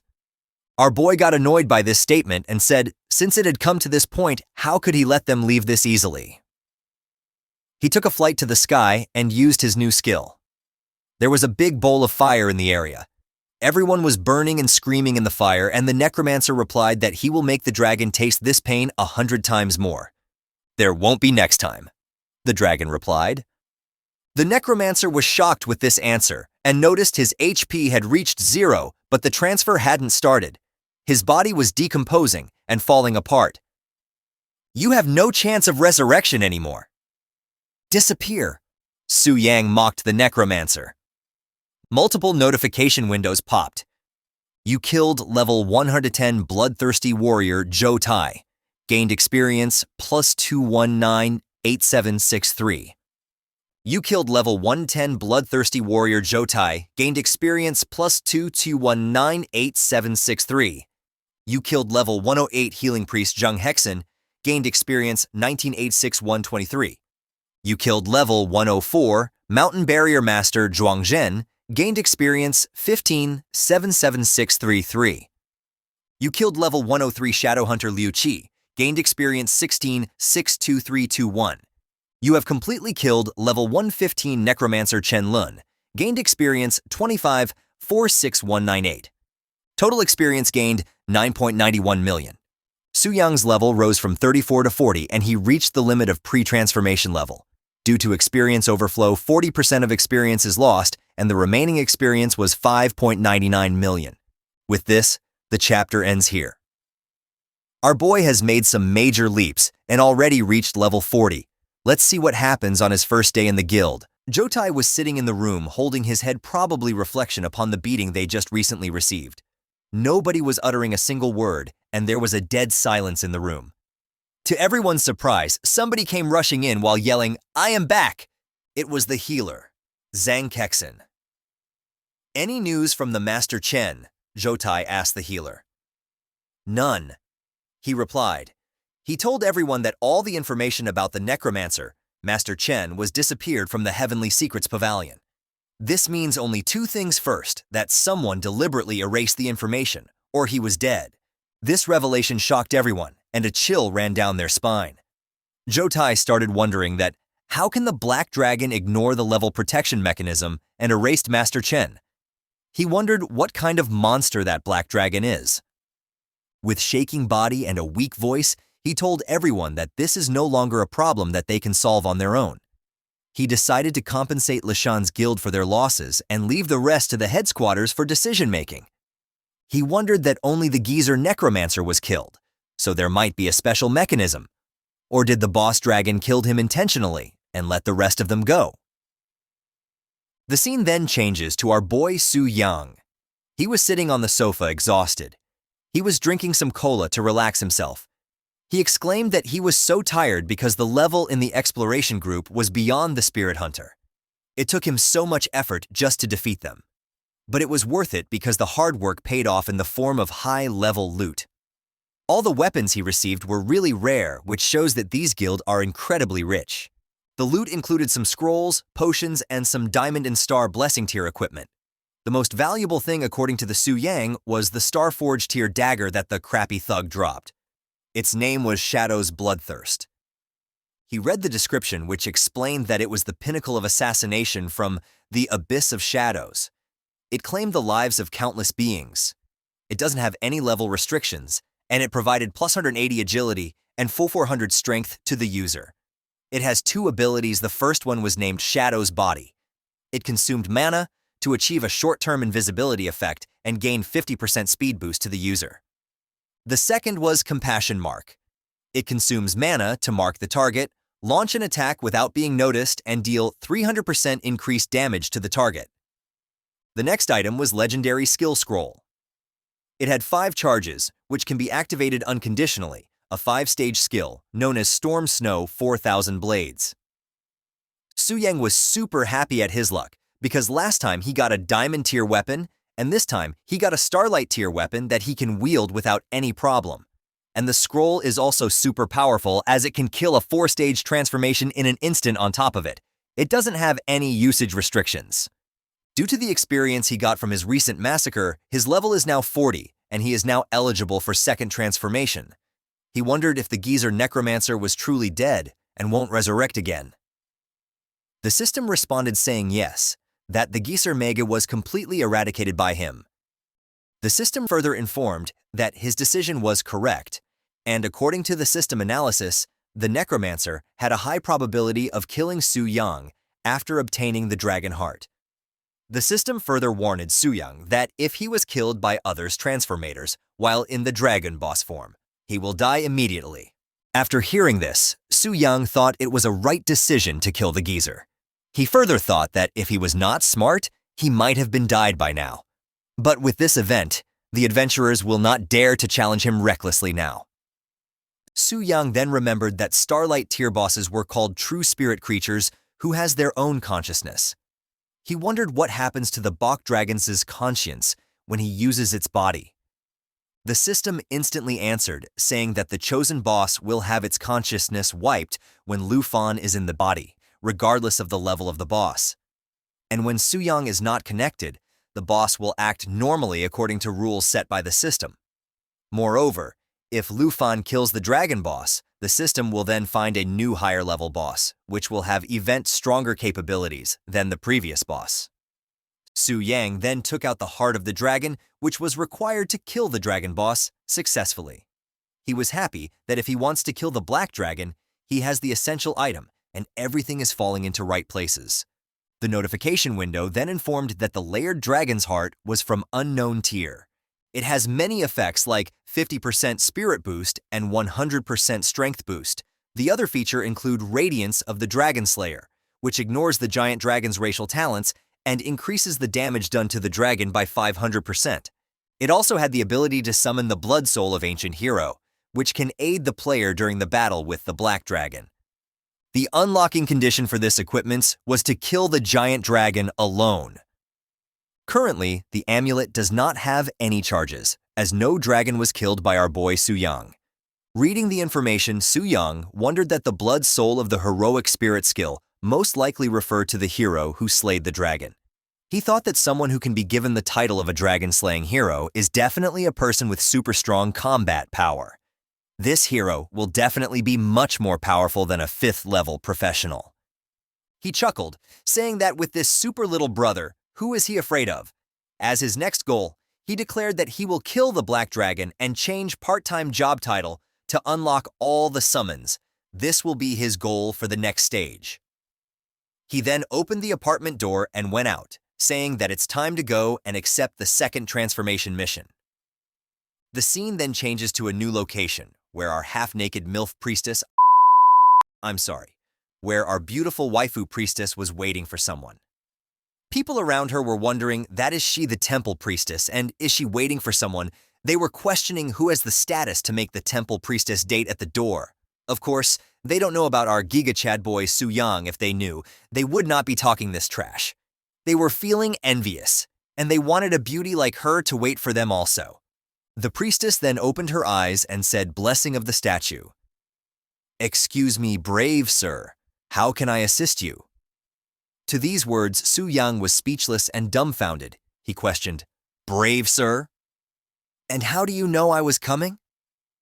The head priestess explained that just now, the transformation statue emitted a guiding light, which was the signal that a VIP of the temple was about to arrive, and in the entire East Spirit City, there was only one VIP, which was Su Yang, and for the address, it was temple requirement. She urged him to don't mind. Su Yang smiled awkwardly and thought it was so edgy. Our well-rounded bai for priestess was also feeling awkward by following these weird specific rituals set by the temple. I want to find out what other weird rituals they have, and you know what I'm talking about. I promise that she won't feel this weird following all the other hidden rituals. Maybe they are all performed in the private area, somewhere hidden from regular people. Inside the temple, Su Yang then accepted the 5-star transformation task. The requirements to clear this task were to solo clear 2 silver tier instances and killing the final boss within 3 minutes of encountering it. To this requirement, Su Yang thought the same level instances usually required teaming up, but this task required a solar run is putting obstacles in plain sight. But for Su Yang, it was almost the same as no conditions. He had a smile on his face as he knew he can easily clear the task. Watching Su Yang accepting other 5-star mission, the priestess praised him and said that he is truly worthy of being called a brave man. Su Yang then asked the head priestess that it was nothing major, and he requested if she can provide him with the map of Silver Tier instance near East Spirit City. The priestess asked Su Yang to wait for a moment, and then she handed the map, which included all the information about Silver Tier and other information such as refresh locations and times of Bronze and Gold Tier dungeons. He thanked the priestess and got ready to leave, but before he can leave, the priestess asked him to wait for a moment. She informed him that not long ago, a terrible incident occurred in a dungeon. The difficulty of the dungeon suddenly increased, and it also resulted in a death of a professional.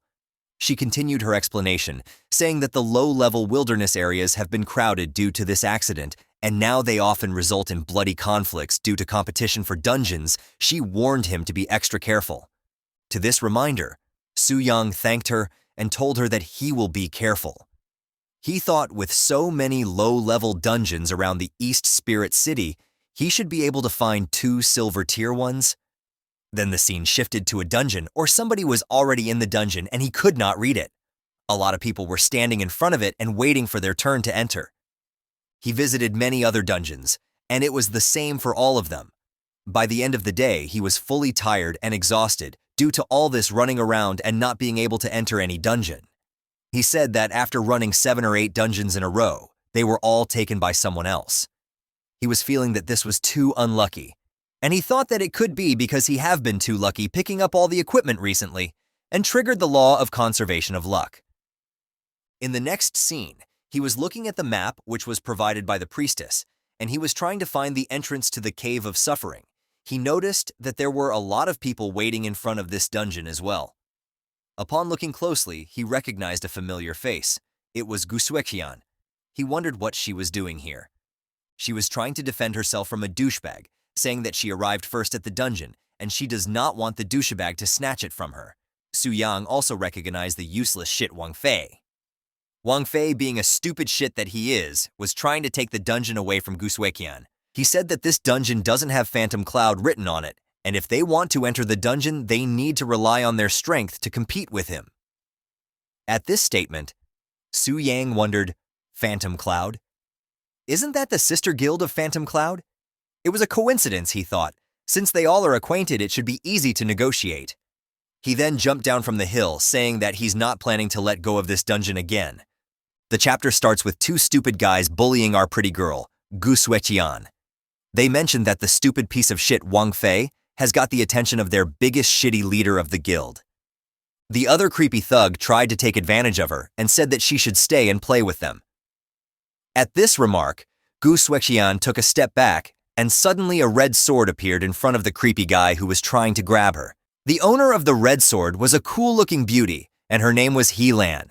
She was a level 61 class 3rd Transformation Ranger sportsman, and she was part of Reigning Guild.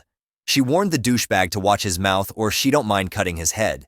To this threat, the crappy guy hid behind their crappy thug boss and yelled, "What is there to be afraid of?" They had a 3rd Transformation class guy also. The guy he was trying to hide behind was Li Zhen. He was a typical-looking, big, crappy thug guy with the big build, who just eats, go to gym, and doesn't have a single bit of common sense of what and when to speak or how to behave in certain situations. He warned the woman to not be presumptuous here. The status window showed that he was also level 60 3rd Transformation martial artist. He was a part of Green Mountain Pavilion Guild. Helan mocked him saying that, "Are you an uncivilized monkey? Or is your brain all muscles not understanding the basic rule of manners?" To this response, the creepy thug clenched his fist and replied, "I only know that those with big fists are the one with the reason." He continued his threat saying, "Do you want to fight?" He stated if they start fighting, then his teammates won't hesitate or spare the little girl she was trying to defend earlier. Helan thought that they are all low-level newcomers, and if they really start messing with those hooligans, they are bound to lose. But if she back down here now, then these guys will not hesitate to take advantage of them later on. She reached to grab her sword and questioned that should she be the first one to strike. In the middle of this commotion, somebody walked toward them and announced that since this place is where the biggest fist rules, he might have some say in it. It was our boy Su Yang announcing his arrival. To this declaration, all the tugs questioned him saying who he is, and Gu Zueqian realized that it was Su Yang. She wondered that she last saw him at the teleportation center, and it's great that he's safe. She further questioned that why is he provoking the big shots from both the sides right now? The good-for-nothing, creepy thug whose name I don't even remember at this point questioned, "How come it is Su Yang again standing in front of him looking for trouble?" Su Yang replied saying, "That's my line. Why are you everywhere, you little fly?" The crappy ice mage was feeling powerful standing beside his crappy guild leader. "Do you have the guts to provoke me like this in front of the 3rd Transformation powerhouse with just a flick of finger he could wipe you out?" The crappy douchebag smirked while making this remark. Li Zhen, the stupid musclehead guild leader, asked Su Yang to be smart and kneel down to beg for mercy. He continued saying maybe he will spare him and leave him as a full corpse. But Su Yang, being the Giga Chad he is, totally ignored the musclehead and asked Gu Kexen that it's been a long time they saw each other. She was a bit stunned, but she responded saying that it has been a long time. This interaction pissed off the crappy ice mage and he yelled saying that how dare Su Yang ignore him. "Do you know each other?" Helan asked Gu Zueqian. She replied saying that yes, they were both classmates before. "Classmates? Then you guys should have transformed together. How dare he come here to provoke us? This is a silver level instance. Are you sure you are not lost?" Helan questioned Lu Fan. "The transformation task for the 2nd transformation requires clearing a silver level instance?" Lu Fan replied in an annoying tone.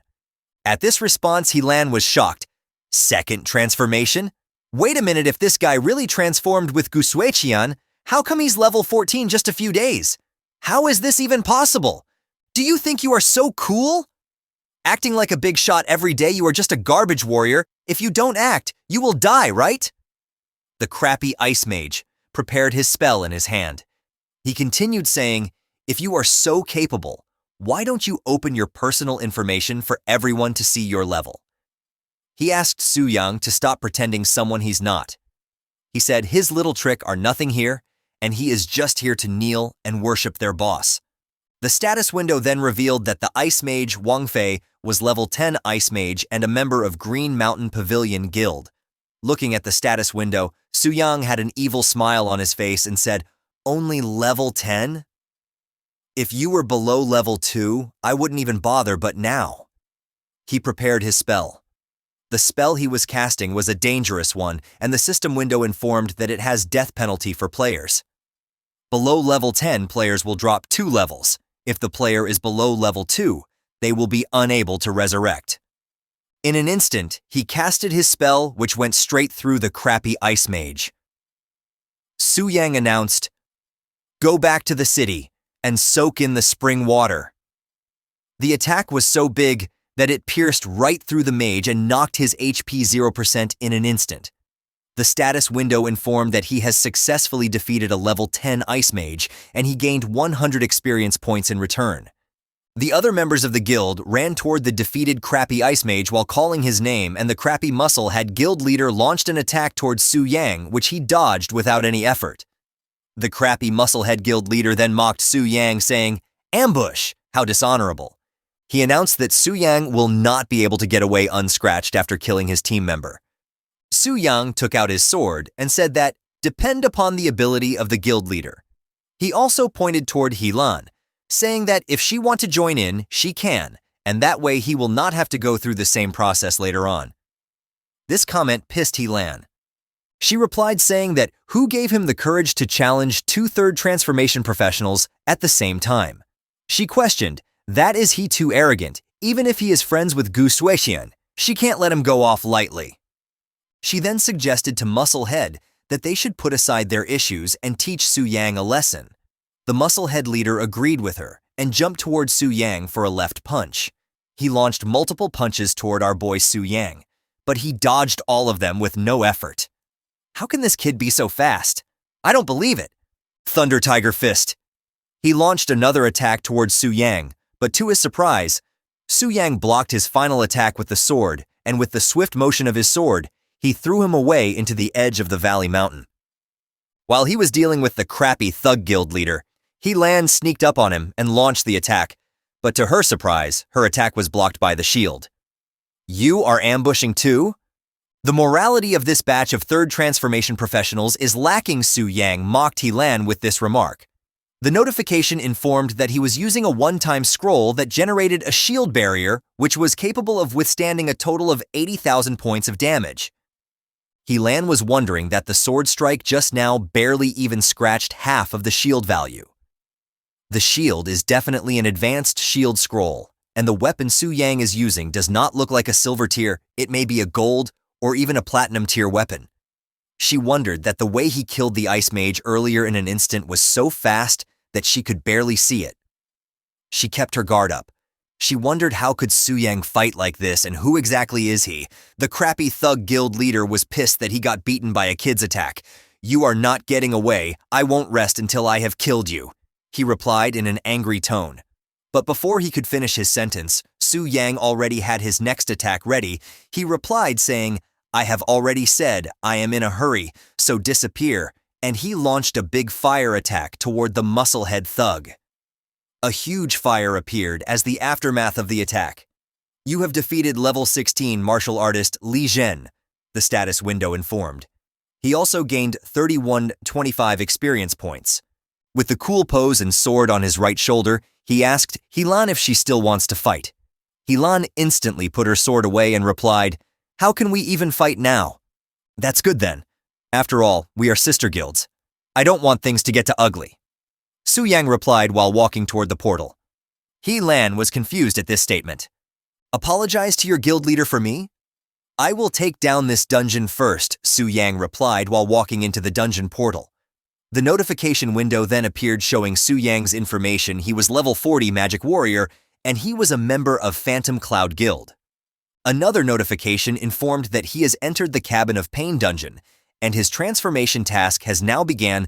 The level required to clear this dungeon was 20 to 40, and the party limit was 1 to 8 people. Su Yang was inside the dungeon, walking in a cave with big crystals popping out of all the walls. He thought aside from the Black Dragon Fortress, this was the first dungeon that he has ever entered officially. He also remembered that this dungeon is supposed to be the lair of goblins. While he was thinking this, someone aimed an arrow at him. Only one monster? Su Yang questioned. It was a level 35 evil goblin who was about to fire his arrow at Su Yang. He took out his sword and deflected the arrow easily. He thought that as a first dungeon mob of his life, it felt pretty pathetic. As he was underestimating the goblin, another goblin jumped from behind him while trying to stab him. Su Yang detected the goblin in a nick of time. He grabbed it from the neck and then threw it toward the other goblin. Before both the goblins can recover from this, Su Yang launched a sword slash toward them, killing them in an instant. He was rewarded +549 and +537 experience for both the goblins. Su Yang thought that there was a sneak attack by a straggler goblin, and this dungeon was a bit sinister. If he was not fast enough, he might have been in a trouble. He reflected that previously he relied on mostly his attributes to overpower the enemy. But if he encountered stronger opponents in the future, he will have to use skill to determine the outcome of the battle. He summoned his Demon Blade skill, saying that he will practice it during this dungeon raid. While he was walking, 2 more goblins launched an attack at him from behind. He transformed his Demon Blade skill into a shield and deflects their attack. Then he transformed the skill into a hammer and crushed both the goblins in an instant. He dealt with a couple more goblins by using his skill as a bow and arrow. Then he got tired of killing all the goblins one by one and defending himself. He started running through the dungeon, and all the monsters came out of their hiding spot and started chasing him. He was about to reach the boss room, so he thought it would be best to take care of the monsters before encountering the boss. Su Yang then transformed his skill into a longsword and launched it at the monsters. He was happy that this skill was so versatile that it can be used as both long and short-range attacks and defense. He was looking forward to the new 5-star Transcendence skill he will get after completing this mission. All the monsters were killed in a single attack by Su Yang, and he gained a bunch of experience. The boss monster then appeared in front of Su Yang. It was a Ice Frost giant tiger. It was a level 40 boss monster of this dungeon.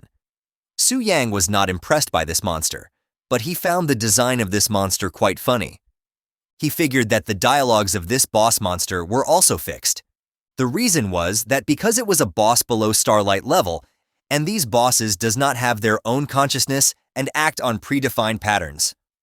He then launched his new attack and killed the boss monster without any effort. The system notification then informed that he has defeated the silver tier dungeon boss, Ice Frost Giant Tiger. He gained 6321 experience points. Another system notification informed that he has successfully cleared the silver tier dungeon solo twice. After encountering the boss, he killed it within 3 minutes, 1 of 2. Su Yang boasted, saying it was an instant kill, no need for 3 minutes. He then started walking toward the dungeon exit to start his next raid in New Dungeon. When he exited the dungeon, Helene and Gu Suekian were hiding behind the rocks. "Why are you hiding so far away?" "I am not going to eat you," Su Yang questioned. "Don't mind us, just go your way," Helene replied. He said bye to both of them and left. Helene thought that he only took 5 minutes to clear the dungeon known as the Underworld. She wondered what kind of monster Su Yang is. Gu Zuexian wondered that not long ago they went to school together, but now it feels like they no longer in the same world. Multiple system notifications popped. You have defeated the silver tier dungeon boss Blood Boil Orc. Another system notification informed. He also gained plus 187 experience. Another system notification informed him that he has successfully cleared the silver tier dungeon solo twice. After encountering the boss, he killed it within 3 minutes. 2 of 2. 5-star Transcendence mission completed. With this, Su Yang completed his mission. But to his surprise, another interesting notification appeared. Detected perfect completion of 5-star Transcendence mission series. Hidden Transcendence mission unlocked. Hidden mission, he wondered. He confirmed the mission, and the system informed him that he has to travel to a marked location, and there is a terrifying beast lurking. It seems like it is guarding something. An addition reward to clear this mission is 5% increase in all attributes and a special class, Battle Mage Legendary Skill Book. Su Yang was happy because just the 5% increase in all attributes was a very tempting reward. He was getting a Legendary Skill Book on top of it. Based on the task description, there will be a second phase to this mission. He wondered about the incredible value of the 5-star Transcendence mission. He confirmed the mission instantly.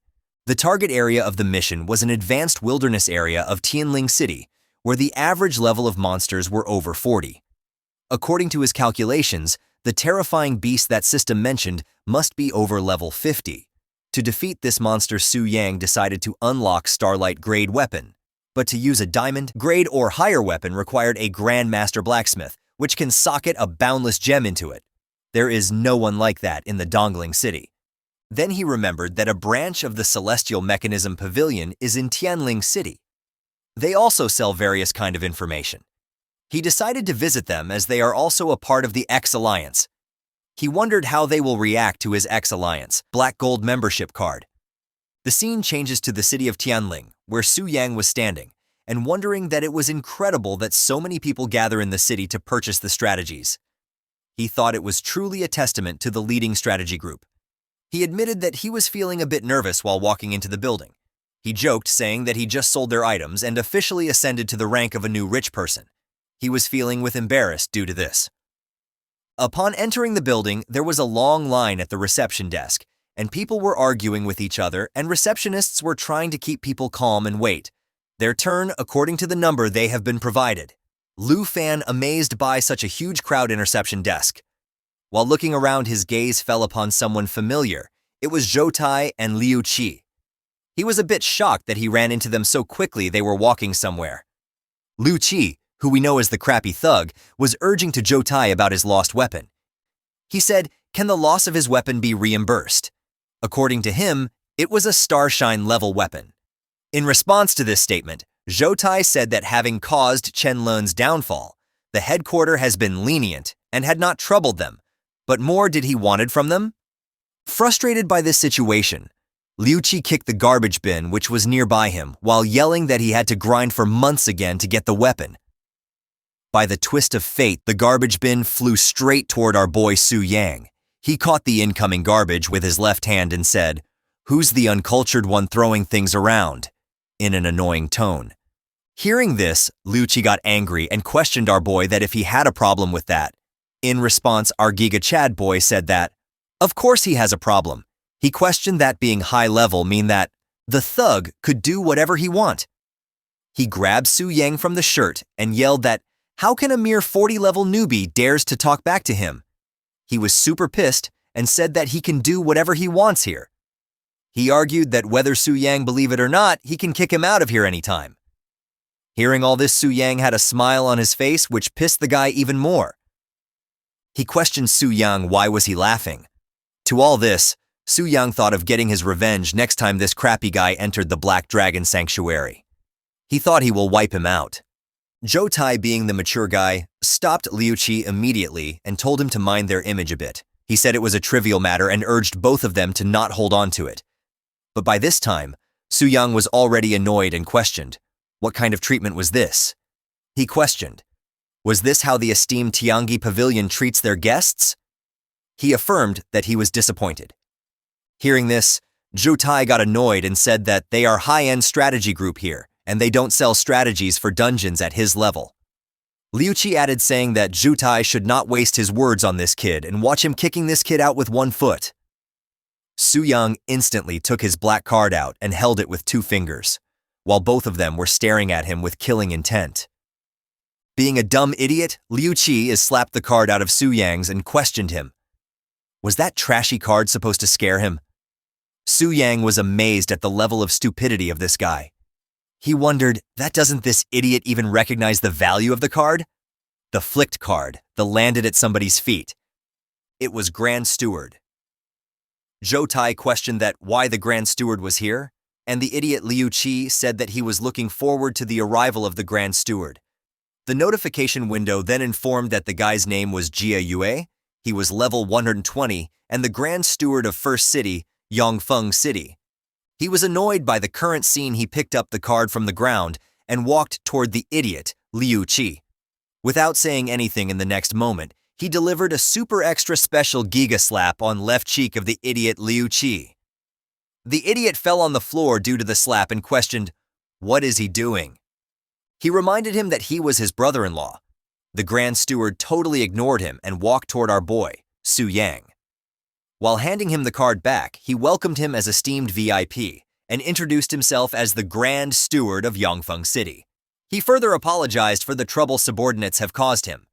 At the statement, our boy brushed it off, saying that it was no issue. He also wondered why such an important figure was welcoming him. The Grand Steward then looked at Su Yang and asked him, at such a young age, he already possesses the Black Gold membership card of the X Alliance.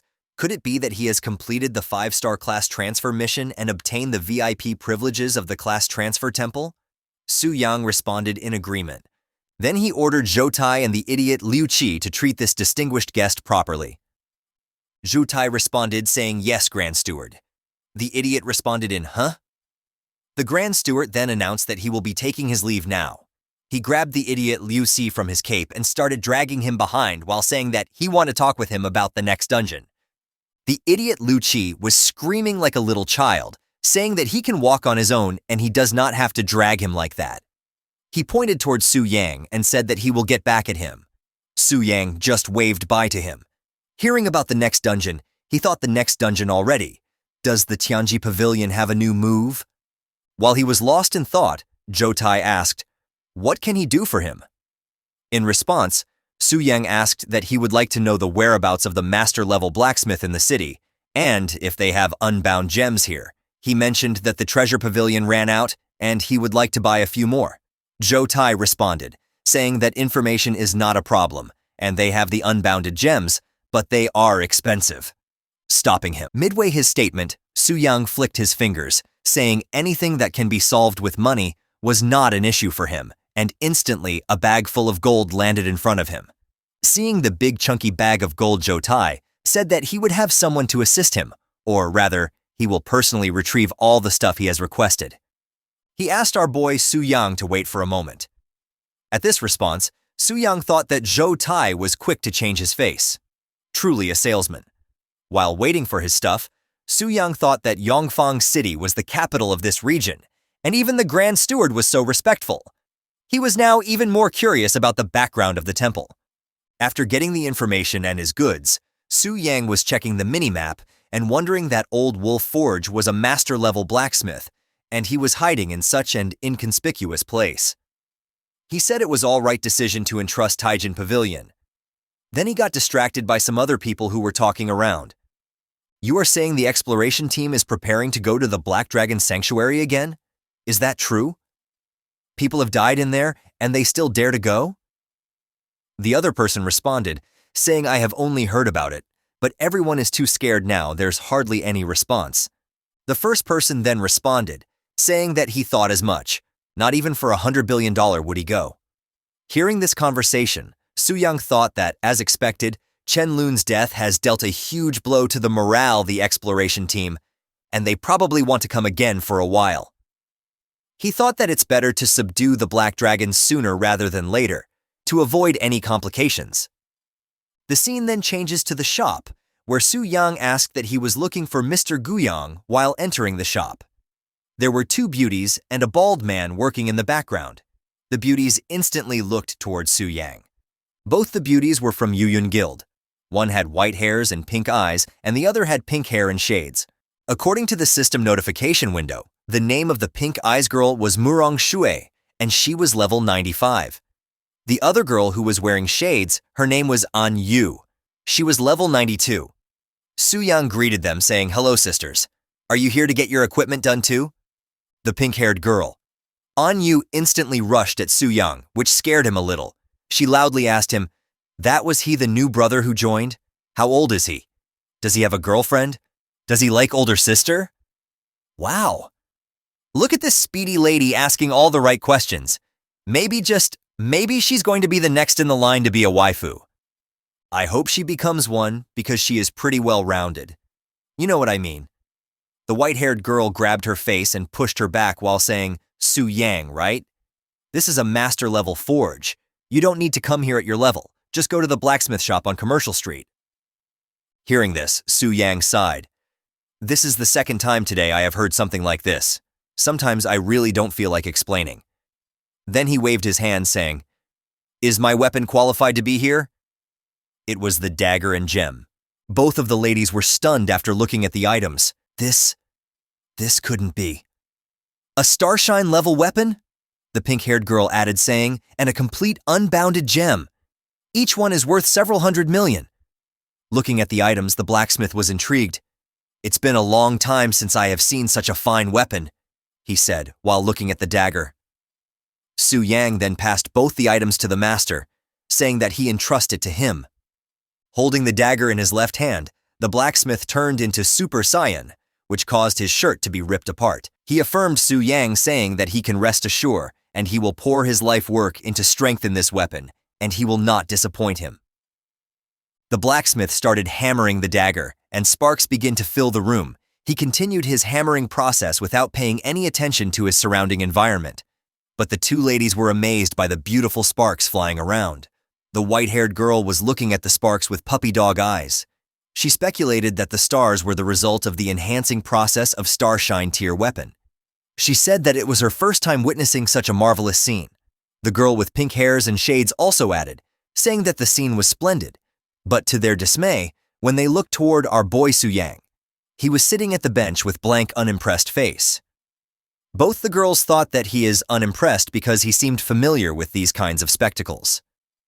The pink-haired girl noticed the other girl looking at So-young and questioned her teasingly, saying that she has been staring at Su-yang intently. She questioned, that was she starting to like him? And this question, the white-haired girl got surprised and rejected the acquisition, saying that she was just lost in the thought. Countering this argument, the pink-haired girl said that it was pretty rare to see her distracted. The white hair shouted at her, saying that this was enough. Su-yang was overhearing the conversation, and he was contemplating his decision of choosing this guild. A few hours later, the process was done, and the blacksmith announced that he has successfully finished the weapon, and it was looking amazing. Looking at the weapon, Su-yang was amazed and thought that this was truly a work of a master, and he also completed it in one go. He thought that last time he tried, he wasted so many materials. He asked the blacksmith master that how much does he owe him for the work. In response, the blacksmith said that he had to put a lot of effort in the weapon, and normally he would charge 1 billion in the fee. But today he felt particularly invigorated, and he will make an exception and do it for free. Hearing this, the pink-hair girl questioned that a grandmaster level forging for free? She was amazed by this event. Su-yang, in response to the blacksmith master, said that he wouldn't dream of taking advantage of an elder. And he mentioned that the money is easy to come by, but a master like him is hard to find. He urged him to accept the 1 billion in fees. He said he will be visiting him often. At this gesture of goodwill, the blacksmith gave thumb up to our boy and said that he got guts, and he will accept the payment and look forward to his next visit. Looking at this interaction, the pink-haired girl was starting to fall in love with our boy Su-yang. He mentioned that he not only passed up every opportunity, but also spent 1 billion and he's still smiling. She questioned, that was this the composure of a tycoon? Her face was getting all red. The white-hair girl questioned that could he truly be the young master of an S-tier guild. The scene then changes to the outskirts of Tianling City, the Wild Spirit mountain range. The level recommended to visit this area was 40 and above. Su-yang was standing on a tree branch while scouting the area and looking at a volcano. He mentioned that this area was indeed for those above the second transformation. He started distributing start points to face the challenges ahead. The Shadow Bloodlust scale required 300 points in speed and spirit, so he added all those points and then distributed all the remaining points to other stats. With this, he was all prepared to face any challenges ahead. He mentioned that with his current strength, he can easily drive away 4th transformation powerhouse. He consumed 1 meditative elixir, which permanently increased his spirit attribute by 50 points. 2 swift elixirs, which permanently increased speed attribute by 50 points. Elixir of celestial speed, which permanently increased speed attribute by 100 points. After preparing the best he can, he jumped from the branch into the darkness and started falling down. During his fall, 2 monsters attacked him. One was a level 45 Wrathbat, and another was a level 44 Resentful Soldier. To deal with these monsters, Su-yang activated his Shadow Form skill, which consumed mana for a short period of invisibility, and provided him with 60% increase in the speed. With this increased speed, he took care of both the monsters, without even breaking a sweat.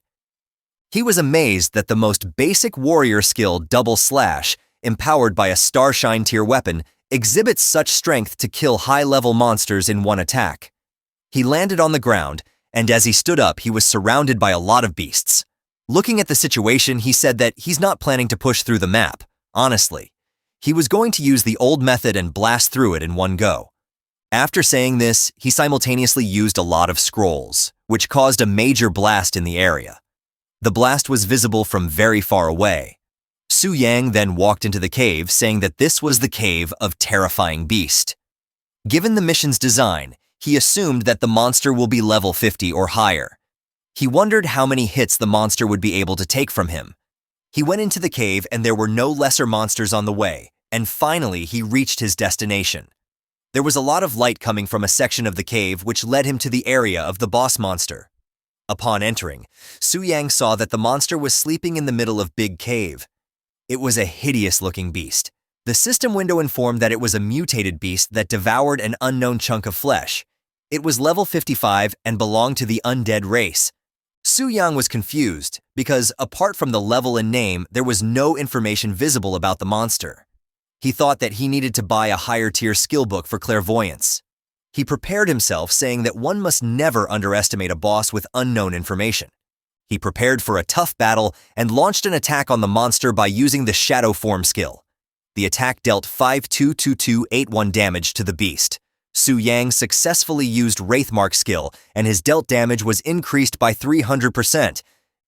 Experiencing Su-yang's attack, the beast roared in pain.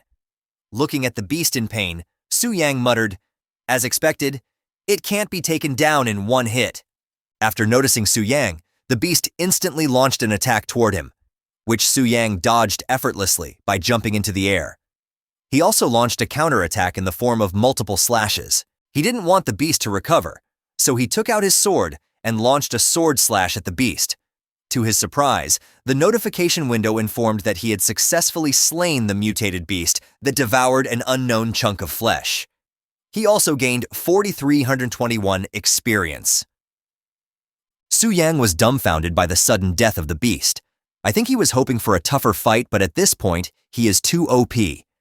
As a reward of killing the mutated beast, he obtained an aged key and an unknown rotting chunk of flesh. The system informed that the aged key seems to be very old with mottled marks. Will be used to open a certain door in the future. The unknown rotting chunk of flesh was very powerful once, and now its power has been dissipated. It's a symbol of decay, and its origin is unknown. Su-yang thought that the key was mentioned in the mission, but he was confused about the rotten flesh. The description hinted that its owner was immensely powerful, even with its might have gone. The flash was powerful enough to mutate the beast. He grabbed both items, saying that he will put these aside for now and return to submit the class change mission. The scene changes to inside the temple. Multiple system notifications informed that the inspection was complete in the class change mission was successfully completed. His base attributes increased by 25%. He also obtained the exclusive passive skill for magic warriors, named Dual Spirit Enhancement. It was a skill that increases the spirit attribute by 10% of the strength and increases strength attribute by 10% of spirit. As the hidden mission was also complete, Su-yang received additional rewards. 5% increase in all attributes, a special class magic warrior, 1 legendary skill book. Due to his successful completion, the level cap was unlocked and the reserve experience was used, and his level goes from 40 to 58. He also gained 360 attribute points. He instantly distributed all those points evenly between strength and spirit. His strength attributes rose to 539. His speed attribute rose to 407. His spirit rose to 591. Su-yang was amazed by his terrifying base attributes. He mentioned that his base attributes have already completely crashed those of the third transformation professionals. If he includes equipment attributes, he is fully capable of facing against the spirit hunters. He was excited, thinking of defeating a fourth transformation while being a second transformation warrior. Su-yang thought that with the double attributes, mixed damage combined with that mark, his strike could likely be too much to handle, even for a platinum deer dungeon boss. He was truly amazed by these legendary skills. The notification window then showed that he was a magic warrior with the legendary skill Dual Destruction Blade. The scale merges the magic blade with the currently equipped weapon. It consumes half of the mana to launch a powerful attack, which deals 200% strength attribute damage plus 200% spirit attribute damage. The priestess then congratulated Su-yang on completing the 5-star second transformation. She informed him that his VIP benefits had also been officially updated. The previous monthly 10 million was now increased to 50 million per month. The discount rate for the X-Alliance Black Gold card also increased from 20% off to 30% off. The priestess then questioned Su Yang about his next plan. Su Yang said that he's bit tired these days and he plans to rest for 2 days. He mentioned that it was important to balance work and leisure. The priestess agreed with his statement and said that it was indeed very important to rest. Su Yang then thought the rest doesn't mean doing nothing at all. He will take some time to visit Tianji Pavilion to buy some things and then prepare to kill the Black Dragon. Continuing from where we left off last time, Zhou Tai and Lu Si appear before Jia Yu, the Grand Steward of Yangfeng City. Jia Yu addresses Zhou Tai, informing him that he will be responsible for the Secret Realm expedition and inquires if 30 members of the exploration group should be enough to clear it. Zhou Tai responds that 30 people should be sufficient, but he shares his reservations about the special mechanism that prevents resurrection. Jia Yu reassures him, explaining that the headquarters has already prepared a countermeasure. Each member of the group will be given a life jade ring to ensure their survival. Zhou Tai breathes a sigh of relief, mentally noting that it's always good to have a little backup plan when entering places with no respawn points, like going on a dangerous quest with an extra life in your pocket. Zhou Tai remarks that the life jade ring is such a precious item and expresses his gratitude to Jia Yu. Jia Yu responds, saying he will leave the task to Zhou Tai, and if not too busy, he would love to personally come and slay a dragon to stretch his muscles. Just then, a girl with a cold demeanor interrupts their conversation, stating that this black dragon is not for them to handle. Seeing the girl, Jia Yu is shocked and immediately addresses her as young mistress, asking why she is there. He then tells the others that the young mistress is present, urging them to hurry and greet her formally. This young girl is Lu Linger, the daughter of the head of the Tianji Pavilion. Her sudden appearance is like an unexpected boss fight in the middle of a tutorial. Everyone's caught off guard, and they know it's time to level up their game. Jia Yu bows before her, apologizing for not knowing of the young mistress's visit and failing to greet her properly, pleading for her forgiveness. Both Zhou Tai and Lu Si are equally shocked at the sudden appearance of the young mistress. Lu Linger reassures Jia Yu, telling him that there is no need for formalities since she did not inform anyone of her visit. She instructs him to ensure that no one leaks this information. She then declares that from now on, no one is allowed to enter the Black Dragon Fortress without her permission, and that she will personally tame the Black Dragon. Zhou Tai and Lu Si can only exchange stunned glances, thinking they've just gone from level 1 to a boss raid with a single sentence. Jia Yu asks if this is the Pavilion Master's wish. Lu Linger counters by questioning if he would dare defy her if it is not her father's wish. Jia Yu humbly assures her that he would never dare to do so and promptly agrees to give the necessary orders. As Lu Linger prepares to leave, she instructs Jia Yu to prepare information on the Black Dragon for her and to arrange a room for her rest. Once she departs, Jia Yu visibly relaxes, expressing his surprise at the young mistress's sudden visit and admitting it was his miscalculation. It's like watching a chess player realizing they've been checkmated in one move. Jia Yu and the others are swiftly adjusting to the unexpected power play by Lu Linger, the young mistress who clearly holds more sway than they anticipated. Still in shock, Lucy asks if Lu Linger is indeed the daughter of the Pavilion Master and the youngest genius of the Global Beast Master Association. Jia Yu confirms this, explaining that the Global Beast Master Association is a super organization on par with the X-Alliance, dedicated to collecting rare and exotic beasts from around the world. Whether dungeon bosses or wild elites, they're all fair game for their hunts. He continues, praising Lu Linger's extraordinary talent. She joined the Global Beast Master Association at a young age, and there are very few people in Longxia who can match her prowess. This time, the young mistress came secretly, likely aiming to tame the Black Dragon before any other Beastmasters. If she succeeds, Lu Linger will undoubtedly ascend to become the top Beastmaster on the continent, and the prestige of the Tianji Pavilion will soar to unprecedented heights.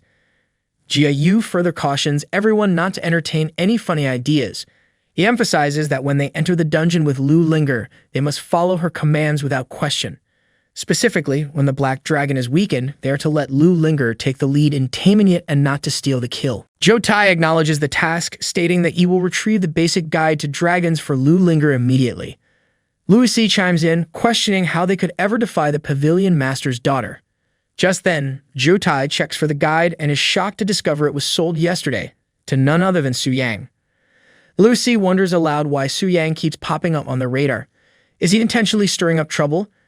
Jia Yu dismisses it as a coincidence, noting that Su Yang couldn't possibly have known about Lu Linger's visit. However, he ponders why someone like Su Yang, seemingly at a lower level, would be interested in dragons. Zhou asks what they should do. Should they ask him to return the book? Jia Yu shakes his head, saying no. Though it's concerning, they shouldn't offend a VIP of the temple so easily. There must be other versions of the dragon information out there, and they should go look for them. Later, at Su Yang's home, he's scrolling through the basic guide to dragons, pondering the hefty cost of 5.1 million gold coins for the book. He chuckles to himself, remarking that the Tianji Pavilion really knows how to do business. He hopes this book proves to be worth its weight in gold, or rather, in gold coins. He reads through information about red dragons, white dragons, and finally finds details on black dragons. It strikes him as odd that there's no mention of the black dragon boss's 80% double damage reduction trait. Su Yang reflects that with the Tianji Pavilion's level of professionalism, they shouldn't have missed such a crucial detail. He wonders if it's because the exploration team can't access detailed information on black flame wings, similar to when he encountered the monster that devoured the unknown rotten flesh in the desolate Spirit Mountain range. All details hidden behind question marks. It's like diving into a game where the key boss mechanics are a mystery until you're face to face with them, hoping your sword is sharper than their secrets. From the exploration records, Su Yang discovers that throughout Longxia, only 3 black dragons have been discovered. 2 of them have already been cleared, leaving only the black dragon boss that he's targeting yet to be defeated. As he delves deeper into the records, he realizes that the information about the defeated black dragons doesn't quite add up. He wonders why the early growth stage, supposed to correspond to the stellar tier, is listed as Radiant Moon tier. As he sifts through the detailed information, he finds that the dragon in the Vain Desolate Mountain was initially identified as a higher tier. However, after its defeat and the analysis of its dragon heart, its growth stage was determined to be early growth stage. After subsequent research, it is concluded that this black dragon had inadvertently swallowed unknown rotten flesh, leading to its power increase. Su Yang also comes across a special note mentioning that the Tianji Pavilion is willing to purchase unknown rotten flesh for a high price. From this, he deduces that this meat truly has this effect. Excitedly reflecting, Su Yang feels like he's hit the jackpot this time. He considers that with the Tianji Pavilion making such a high-profile announcement to purchase it at a high price, the meat's value must be significant enough for the pavilion to ignore the possibility of people demanding exorbitant prices.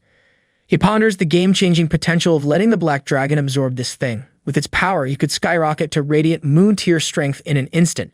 And then even if dozens of 5th-rank professionals come his way, they will be left scratching their heads, wondering what hit them, because they sure won't be scratching Su Yang. And once he cashes in on these newfound benefits, his level might just blast straight up to the 4th rank.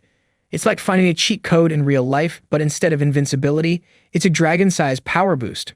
Lying on his bed, Su Yang contemplates his unstoppable ascent through the ranks. Yet a nagging thought creeps in. He shouldn't overdo it. The Tianji Pavilion isn't dumb. They won't keep sending reinforcements after so many beatdowns. Eventually, they'll wise up. At that point, Su Yang acknowledges that it will eventually be necessary to eliminate the Black Dragon and move on to the next boss. Even with all the benefits, he admits to himself that he's a bit reluctant to do it. After all, it's not every day you have a level 99 Black Dragon boss as a part of your entourage. Just then, a screen pops up in front of him announcing that if he kills a boss he's previously tamed, it will automatically become his 100% loyal subordinate. Su Yang, almost dropping his snack in shock, wonders if this means he can have a pet Black Dragon. The system, in its usual no-nonsense manner, confirms this is standard procedure and advises him not to get too excited. Su Yang can't help but exclaim in disbelief. How could he not be excited? It's a dragon, the epitome of majesty, power, and dominance.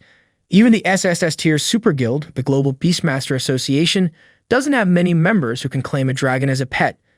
It's like winning the lottery and being told to calm down because taxes exist. He muses about the sheer epicness of summoning a dragon pet during a guild war. The mere thought of it brings a grin to his face. It would be a scene straight out of a blockbuster movie. However, reality sets in as he reflects on his current stats. Even armed with a dragon-slaying weapon, taking down the Black Dragon would be a marathon, not a sprint. It would take forever to chip away at its health, and if someone challenges him midway, he would be toast. He acknowledges that his current strategy still relies on tackling side boss tasks. If no one challenges him within a certain time, his leveling speed will drop significantly. He sighs, realizing that while having a dragon pet would be amazing, his path to power still involves a lot of grunt work. It's like dreaming of riding a sports car, but still stuck with a bicycle. Plus, with his low level, every time he takes on a side boss, he hemorrhages experience points. Facing the next exploration team, especially if there's an overflow, would be a massive loss for him. He needs to level up quickly, so he ponders grinding in a high-level wild area or dungeon. Just then, a message from the guild pops up. Checking it, he discovers the leader has summoned everyone to the Giant Forest at 3:00 p.m. for a dungeon raid. He recalls that the Giant Forest is a diamond-tiered dungeon, and this raid is exactly what he needs. It's a rare opportunity, so he decides to join them, hoping it's his ticket out of the beginners group and into the big leagues. He chuckles to himself, thinking it is time to trade his training wheels for a jet engine. He instantly replies to the group, confirming he has received the information. The group erupts in excitement, buzzing over Su Yang's first ever response in the chat. Moments later, the guild leader Lin Yuan messages him privately, expressing concern about his decision to join the raid on the diamond tier dungeon, warning him of the dangers lurking inside. Su Yang reassures her, stating he's absolutely sure and will head there first. He adds with a grin that they can take their time catching up. Meanwhile, at the job transfer temple, Lei Shan emerges with a sour expression. Zhao Ming, noticing his friend's mood, asks why he looks so unhappy. Lei Shan sighs, explaining that reaching level 99 again has been a monumental struggle.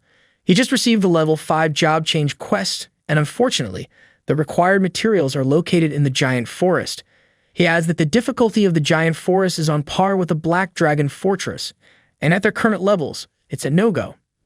Zhao Ming, always the bearer of bad news, mentions hearing that Yuan's team is gearing up to raid the giant forest. He suggests that it looks like they'll have to forfeit this year's trial dungeon ticket to Yuan's team, which will only widen the gap between their two guilds even further. Lei Shan, with a sinister glint in his eye, responds that it's not necessarily over. There's still one way to stop Yuan from taking the ticket. Zhao Ming, puzzled, asks what he means. With a wicked smile, Lei Shan reveals his plan. Since they have no other options left, they have nothing to lose. He proposes they kill Yuan's team, making them experience the same despair they feel. Giant Forest, a diamond-tier dungeon, is shrouded in darkness as towering ancient trees block out the sunlight in the canyon. Deep within the forest, the frequent roars of giant beasts warn outsiders that they are not welcome. A countdown indicates that the gate to Giant Forest will open in 35 minutes. Meanwhile, Su Yang is already there surveying the scene. He notes that quite a few people have gathered. He muses that the Giant Forest, being a high-tier dungeon comparable to the Black Dragon Fortress, must present a similar level of difficulty. He figures that Yuan probably chose this specific time to challenge it for that very reason. The so-called Trial Dungeon is a special event hosted by the Transfer Temple in Yongfeng City, opening once a year. Only A-grade or higher guilds with 5th-tier professionals are eligible to enter, and each city has only one admission ticket. Participants who rank in the top 3 in performance during a trial period receive incredibly lavish rewards, including a star-tier weapon, 3 diamond-tier weapons, and an additional guild buff. It's the kind of loot that makes even seasoned adventurers drool with anticipation. This trial dungeon is a massive draw for any guild. As one of the only 2 A-grade guilds in Chanling City, both Yumian and Lingxiu are eager to outshine each other. Their ambition to reach the 5th tier and compete for the trial dungeon entry is palpable. Reflecting on their history, Su Yang considers that Lingxiu was initially stronger. However, they suffered a devastating wipeout in the Black Dragon Fortress, losing levels and equipment, which now puts them at a significant disadvantage in the upcoming competition. Naturally, it's become Yumian's turn to take the lead. Most of the people gathered here belong to B-grade guilds and pose no real threat to Yuan and Lingxiu. Just then, Lei Shan arrives with his guild members and loudly addresses the crowd. He commands all the low-level professionals to listen up, declaring that this dungeon is claimed by Lingxiu. He warns that if they don't want to meet their end, they should leave immediately. The B-grade guild members, easily intimidated by Lei Shan's bold proclamation, scatter and retreat, giving up their claim to the dungeon without a fight. However, Su Yang remains unfazed, calmly sitting on a large stone near the gate, patiently waiting for his own guild members to arrive. Su Yang reflects on Lingxiu's current predicament, noting their lack of high-level members capable of tackling a diamond-tier dungeon. They barely have any players at level 90, which suggests they're ill-prepared for a serious dungeon dive. Observing their stance near the dungeon gate, it appears they're more interested in waiting for someone rather than gearing up to enter. He can't help but speculate if Lingxiu's strategy involves blocking Yumian's team from entering the dungeon altogether. The idea of simply occupying the spot without intending to engage in the challenge strikes him as underhanded and dishonorable. Just then, Lai Dan approaches Su Yang. He throws a playful jab, asking if Su Yang's ears are just for decoration or if he missed the guild leader's speech. Su Yang, with a nonchalant grin, retorts that he's just here exploring the area and couldn't care less about their guild affairs, essentially telling them to carry on without him. Lai Dan, seething with rage, attempts to grab Su Yang's shoulder, accusing him of disrespect. Unfazed, Su Yang swiftly grabs Lai Dan's hand, effortlessly twists his arm, and sends him soaring into the forest like a catapulted acrobat. With a smirk, Su Yang warns Lai Dan never to cross his path again. Lei Shan rushes over to Su Yang, bewildered by the spectacle. demanding to know who he is and why he's taken down Lai Dan so dramatically. Su Yang shrugs casually, explaining that Lai Dan seemed eager to pick a fight, so he simply defended himself. Zhou Ming cuts in with a mix of disbelief and humor, questioning Su Yang's version of self-defense when he practically left Li Dan on life support. He quips about Su Yang's ongoing display of arrogance. Lei Shen intervenes, trying to calm the escalating tension. He reminds Zhou Ming that it was Li Dan who started the trouble, admitting that perhaps Su Yang's lesson was well-deserved. He suggests they leave it at that to avoid further chaos. Su Yang nods in agreement, showing he has no objections to Lei Shen's suggestion. Zhou Ming, still skeptical, turns to Lei Shen, questioning whether they're truly letting Su Yang off so easily. Lei Shen rationalizes, pointing out that being able to knock out a third-tier rogue in one shot suggests Su Yang is at least a seasoned fourth-tier professional. He emphasizes their main goal, confronting Yumian without unnecessary complications. Zhou Ming concedes the point but speculates aloud, wondering if Su Yang could be hired by Yumian. He muses that why else would he be here alone? Lei Shen considers this, responding that it's unlikely, noting that Yuan's associates are typically female and not known to keep company with men. Just then, Lin Yuan swoops in with her guild members, clearly less than thrilled to find Lei Shan and his crew loitering in their forest hangout. She shoots Lei Shan a pointed look, demanding to know what on earth he's up to. Lei Shan, always ready with a quip, raises his hands innocently and replies with a half-smile, nothing much, mentioning that they have just got here first and occupied the Gaint Forest. Lei Shan, with a sly grin, suggests to Lin Yuan that perhaps they should consider exploring a different dungeon. Lin Yuan responds sharply, dismissing Lei Shan's suggestion as absurd. She points out that her Lingshu guild has just suffered a devastating defeat. How could Lei Shan possibly have the strength to tackle a diamond-tier dungeon? She quickly pieces it together, realizing Lei Shan's group is here to pick a fight. Given their guild's recent wipeout, Lin Yuan questions their motive, asking pointedly how blocking them out of spite benefits them. With a raised eyebrow, she challenges Lei Shan and his crew, questioning if they still have any pride left or if they're itching to kickstart a guild war right then and there. Lei Shan, with a straight face and no hint of shame, calmly states their objective: to drag Lin Yuan's guild down with them by blocking access to the trial dungeon. He asserts firmly that no one will be entering the giant forest today. Just as the tension mounts, Murong Su swiftly assumes a fighting stance. Lei Shan, somewhat surprised, remarks to her that her guild leader has not even said anything about fighting and she is already making a move. Murong Su shows her resolve, ready to throw down. If they want to fight, she's all in. Lai Dan echoes her sentiment, eager to settle things decisively. As tensions reach a boiling point and everyone gears up for action, Su Yang intervenes, aiming to clear things up with Lei Shan. He questions Lei Shan's bold declaration that no one will enter the giant forest today, throwing in a playful jab seriously who crown him king of the forest. Witnessing Su Yang provoking Lei Shan, the girls of Yuan's guild are a mix of excitement and shock, their reactions a lively swirl of anticipation and disbelief. Chimuzi declares this a historic moment, the first male member of their guild finally making his debut, surely a tale worth recording for future generations. Lin Yuan, caught between awe and amusement, finally sees Su Yang in the flesh. She nods appreciatively, her expression a blend of curiosity and approval. Su Yang, ever the smooth talker, or at least he tries to be, apologizes that he has not reported to the guild, but he thought it might be easier for them all this way. After all, who needs formalities when you can just shake things up a bit? Lin Yuan's gaze flickers with intrigue as she considers Su Yang's impressive resume. A 5-star profession, VIP status at the temple, and owner of a Star Glory tier weapon. Rumored to be a potential heir to an S-tier guild, Su Yang seems to harbor more secrets than a treasure vault. She ponders silently whether she should pry into his mysterious background or let the enigma be. Meanwhile, Lai Dan curses Su Yang, saying that he has pursued and used several times and she never even looked at him, and now she's flirting with that kid. He vows that he's going to kill him. Zhou Ming leans into Lei Shan, noting that it seems this kid is genuinely affiliated with Yuan. Not just an outsider, but bona fide member. Lei Shan's expression darkens with fury as he confronts Su Yang, demanding to know if he had been toying with him earlier. Su Yang's response is as audacious as ever. What if I was? He goads Lei Shan further, daring him to strike back if he dares. Suddenly, Zhou Ming launches a surprise attack with his arrows aimed at Su Yang. But Su Yang is quicker than anticipated. With lightning reflexes, he snatches the arrows from midair and swiftly hurls them back at Zhou Ming. An eye for an eye. Su Yang quips with a smirk that he believes in returning favors. The arrows find their mark and Zhou Ming collapses, defeated. Lei Shan, fueled by fury, readies himself to strike at Su Yang with all his might. Meanwhile, Su Yang maintains an unruffled demeanor, observing the chaos unfold with a serene calmness. He astutely notes the disruptive nature of Lei Shan and his cohorts, who seem intent on causing trouble by blocking the dungeon. He subtly questions their grasp of time management, implying that their dungeon antics might be squandering valuable opportunities.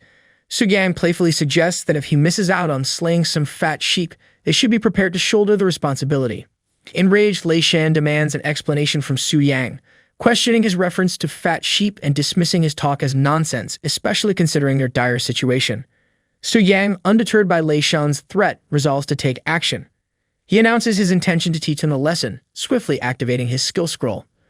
As Su Yang unleashes his skill, Lei Shan reacts quickly, ordering his team to erect a defensive barrier and activate all available team damage reduction skills.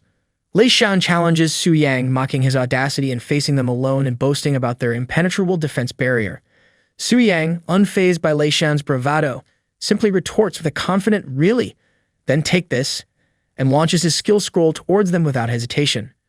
His guild members watch in awe as Su Yang's attack unfolds.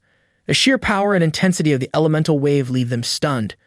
Murong Su, wide-eyed at the spectacle, compares it to a cataclysm from ancient times, a testament to the devastating force Su Yang wields. Lei Shan's eyes widen in disbelief, struggling to comprehend this seemingly legendary attack. Su Yang commands with a smirk, his voice laced with confidence, and unleashes the Storm Thunder Thousand Blades technique. In a blink, Lei Shan and his men vanish without a trace.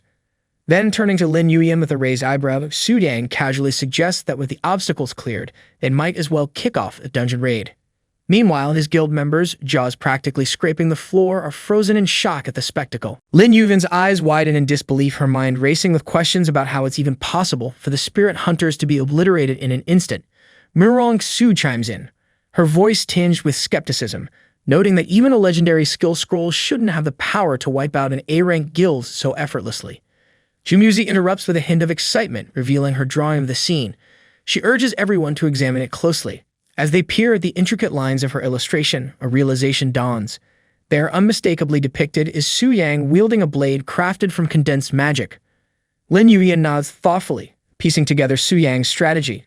She concludes that he likely employed the legendary skill to dismantle defensive magic, followed by unleashing a barrage of epic skills to sow chaos and finally wielding the magic blade to swiftly dispatch their weakened adversaries.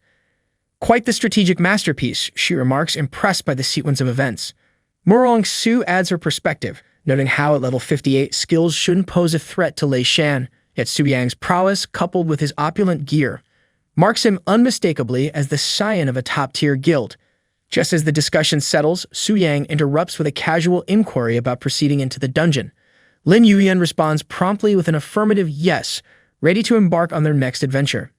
As they step into the dungeon surrounded by towering trees, Su Yang remarks on the environment, noting its resemblance to the territory of giants. Lin Yuyan concurs, cautioning about the complex terrain. She advises everyone to stick together and remain vigilant. Amidst the murmurs of preparation, Yu approaches Su Yang, voicing her concerns about their chances of clearing the dungeon smoothly. Su Yang reassures her confidently, stating that it shouldn't pose a problem. Yu persists, her worry evident as she brings up the possibility of unexpected situations, drawing parallels to past challenges like the Black Dragon Fortress. She half-jokingly instructs Su Yang to protect his big sister if such a situation arises. Su Yang chuckles warmly at Yu's protective tone, nodding in agreement. Not to worry, he replies with a grin that he'll keep his magic wand at the ready. As they venture forward, the bushes nearby begin to rustle, causing both Yu and Stubbian to jump in fear, imagining a lurking monster. To their relief, it turns out to be just a harmless rabbit. They continue cautiously, but their respite is short-lived as a level 89 two-headed raptor suddenly emerges, launching an attack. Shu Yan's panic rises again, but Lin Yuyan swiftly takes charge, urging everyone to stay calm and stand their ground against what she dismisses as a minor threat. With decisive speed, she darts towards the raptor and dispatches it effortlessly within seconds, demonstrating her formidable combat prowess. Just as they recover from the encounter with the raptor, a formidable level 95 giant rock bear emerges and charges at them. Yu, feeling the threat, calls out to Su Yang for assistance. Without hesitation, Su Yang swiftly moves to her side and swiftly dispatches the bear with practiced ease. While dealing with the bears, Su Yang casually inquires why they don't have a secondary tank. Yu explains that high-level female tanks are rare, which prompts Su Yang to volunteer himself for the role. He asserts confidently that he'll handle tanking duties, directing the healers to keep a close watch on his health points. Acknowledging his instructions, the healers focus their efforts entirely on supporting Su Yang, ensuring he remains resilient in the face of further challenges within the dungeon. More raptors and bears suddenly swarm in, launching attacks at them. Su Yang, bolstered by the healer's support, continues to fend off the monsters with relentless determination. He recognizes that these battles are leveraging his fourth-turn support skills, instantly doubling his strength. With coordinated effort, they eventually overcome the onslaught. Lin Yuyan expresses her gratitude to Su Yang, acknowledging that his presence has significantly boosted their chances of success in the dungeon. Su Yang humbly deflects the praise, commenting that it's his first time teaming up for a dungeon and he'll rely on her guidance for effective team coordination. Lin Yuyan reassures Su Yang, remarking that his first-time team experience suggests he's likely been soloing dungeons until now. She marvels inwardly at his mysterious background, pondering his identity further. As they continue clearing out the remaining monsters, they finally approach the final boss. Lin Yuyan turns to Su Yang with a question, asking if he's nervous about the upcoming battle. She mentions and uses confidence in the strategy borrowed from Tianji Pavilion, expressing hope that it will guide them to victory. However, she admits lingering concerns due to Ling Xiao's previous mishap in the Black Dragon dungeon. Su Yang responds with unwavering confidence, assuring them that his intuition guarantees success in this dungeon. Lin Yuyan is intrigued by his inexplicable assurance, finding herself surprisingly convinced by his words. Acknowledging his confidence, Lin Yuyan decides to place her trust in Su Yang's intuition. Together, they launch their coordinated assault on the final boss, ready to face whatever challenges lie ahead with determination and teamwork. Meanwhile, at Tianji Pavilion's headquarters, Zhu Tai updates Jia Yu about a recent clash between Ling Xiao and Yu Yan near the giant forest. Jia Yu listens attentively, asking about the outcome. Zhu Tai grimly informs him that Ling Xiu was wiped out. Jia Yu nods thoughtfully, reflecting on the nature of desperation and its tendency to lead to irrational behavior. He laments that while he once held them in high regard, it appears this year's qualification for the Trial Secret Realm in Tianling City now rests squarely with Yu Yan. Maybe they should start betting on their victory early. Zhou Tai brings up another matter regarding the Black Secret Realm, catching Jia Yu off guard with a mention of such a secretive place. Meanwhile, Su Yang and Lin Yuyan continue their intense battle against the boss. Lin Yuyan moves with grace and precision, delivering the decisive blow that brings the boss down. A screen promptly appears, confirming the completion of the Secret Realm challenge by the Yuyan Guild. The message instructs them to allocate the rewards, leaving it to the guild leader's discretion. Lin Yuyan playfully approaches Su Yang, teasing him that he had a chance to deliver the final blow but graciously let her take the glory instead. Su Yang chuckles in response, modestly suggesting that she could probably use the extra benefits from the kill more than he could. Gratefully acknowledging his gesture, Lin Yuyan thanks him and mentions she owes him one. Soon, the other guild members gather around Su Yang, showering him with praise and gratitude, acknowledging his crucial role in their successful dungeon run. One of the girls, in a lighthearted tone, compliments him, noting that upon closer inspection, he's actually kind of cute. She cheekily asks if he'd like to add her as a friend to stay in touch. Witnessing the girls fawning over Su Yang, Mrong Su jokingly chides them as embarrassing fools, prompting Su Yan to divert her attention to the loot. Excitedly, Su Yan announces their impressive finds, 2 platinum-tier items and 1 diamond-tier item. Lin Yuyan turns to Su Yang, offering assistance with equipment distribution and asking if there's anything he needs. Su Yang graciously declines, thanking her and explaining that his warehouse is already brimming with diamond-tier equipment. Murong Su adds to the excitement, revealing they've also acquired the materials required for the 5th transfer quest. With this, she declares they've secured their ticket to the Trial's Secret Realm entry, much to everyone's delight. And Yu, bubbling with excitement, suggests to Lin Yuyan that they should all go out for a celebratory meal later. Lin Yuyan laughs warmly, agreeing wholeheartedly to the idea of the celebration. Turning to Su Yang, she asks if he plans to join them. Before Su Yang can respond, a notification interrupts him. A challenger has been detected, prompting him to consider connecting for the challenge. Surprised by this sudden development, he speculates if the exploration group acted ahead of schedule. Apologizing to the group, he explains that an urgent matter has arisen, requiring him to leave immediately and skip the celebration. With a quick farewell, Su Yang hurries towards the teleportation mark, promising to join them again soon. The next moment, Su Yang awakens to find himself transformed into the Black Dragon. Quickly activating his skills to assess the situation, he's surprised to discover that only one individual is attempting the dungeon. Judging by the appearance, a striking elf, it's clear this challenger is no ordinary adventurer. Scratching his dragon scales thoughtfully, Su Yang considers his next move. The elf, a level 140 court magician named Alcaray Lawrence, strides forward with confidence, effortlessly dispatching beasts as if they were mere annoyances. Su Yang, observing from his transformed state as the Black Dragon, marvels at Alcare's formidable power. Deciding to test Alcare's abilities further, Su Yang signals his elite monsters to engage. The monsters, with all the bravado they can muster, announce their intent to crush Alcare's skull, a statement that might sound more intimidating if they weren't facing a seasoned court magician. The dragon priest among Su Yang's elite monsters boldly demands that Alcare offer his blood as a sacrifice to Lord Eidos. In response, Alcare scoffs at the name Eidos, dismissing the Black Dragon as a mere juvenile. A few forbidden spells can deal with such trash, he declares confidently. With a swift incantation, Alcare unleashes his magic spells, swiftly and effortlessly dispatching all of the elite monsters. With a cocky grin, he remarks that calling them trash would be an insult to trash itself. As the blood of the elite monster splatters on his cheeks, Alcare grimaces in disgust. He wipes it away, muttering that the blood of these lowly creatures is more distasteful than reheated leftovers. Alcare laments that if it weren't for the princess, he wouldn't lower himself to set foot in such a filthy place. Alcare then summons a towering mountain giant and commands it to act as his protector, warding off any filth that might mar his elegant attire as it clears his path of obstacles. Meanwhile, Su Yang observes from a distance, impressed by Alcare's effortless dispatch of elite monsters above level 95. He speculates whether the elf might belong to a formidable 6th-tier class, potentially surpassing even their elite exploration group in strength. Su Yang reflects on the overwhelming power of a 6th-tier individual like Alcare, realizing their group stands little chance against him in a direct confrontation. A troubling thought indeed. Suddenly, a spark of recognition ignites in Su Yang's mind as he recalls Alcare's mention of the princess. Could he be referring to the girl elf they found imprisoned? Approaching the sleepy elf girl with curiosity and urgency, Su Yang calls out to her to wake up, teasing her gently about her prolonged nap. Startled awake, the elf girl responds groggily, asking who's calling her. Su Yang, in his black dragon form, questions the elf girl if she is indeed the princess of the Elven Kingdom. Startled by the talking dragon before her, the elf girl expresses her astonishment, asking incredulously if the dragon can actually speak. The black dragon retorts humorously, pointing out that she never bothered to ask him before and suggesting she might be focusing on the wrong details. The elf girl confirms she is the princess, playfully teasing the dragon for its apparent lack of awareness, calling it dumb for always seeming clueless and suddenly becoming intelligent. With a chuckle, Su Yang wonders how anyone could possibly accept such a transformation.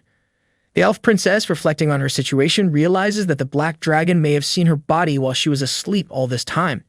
Her thoughts turn suspicious, wondering if the dragon might have done anything inappropriate during those moments. Feeling uneasy, she accuses the dragon of being perverted and hastily demands it to stay away from her, starting to shout for help.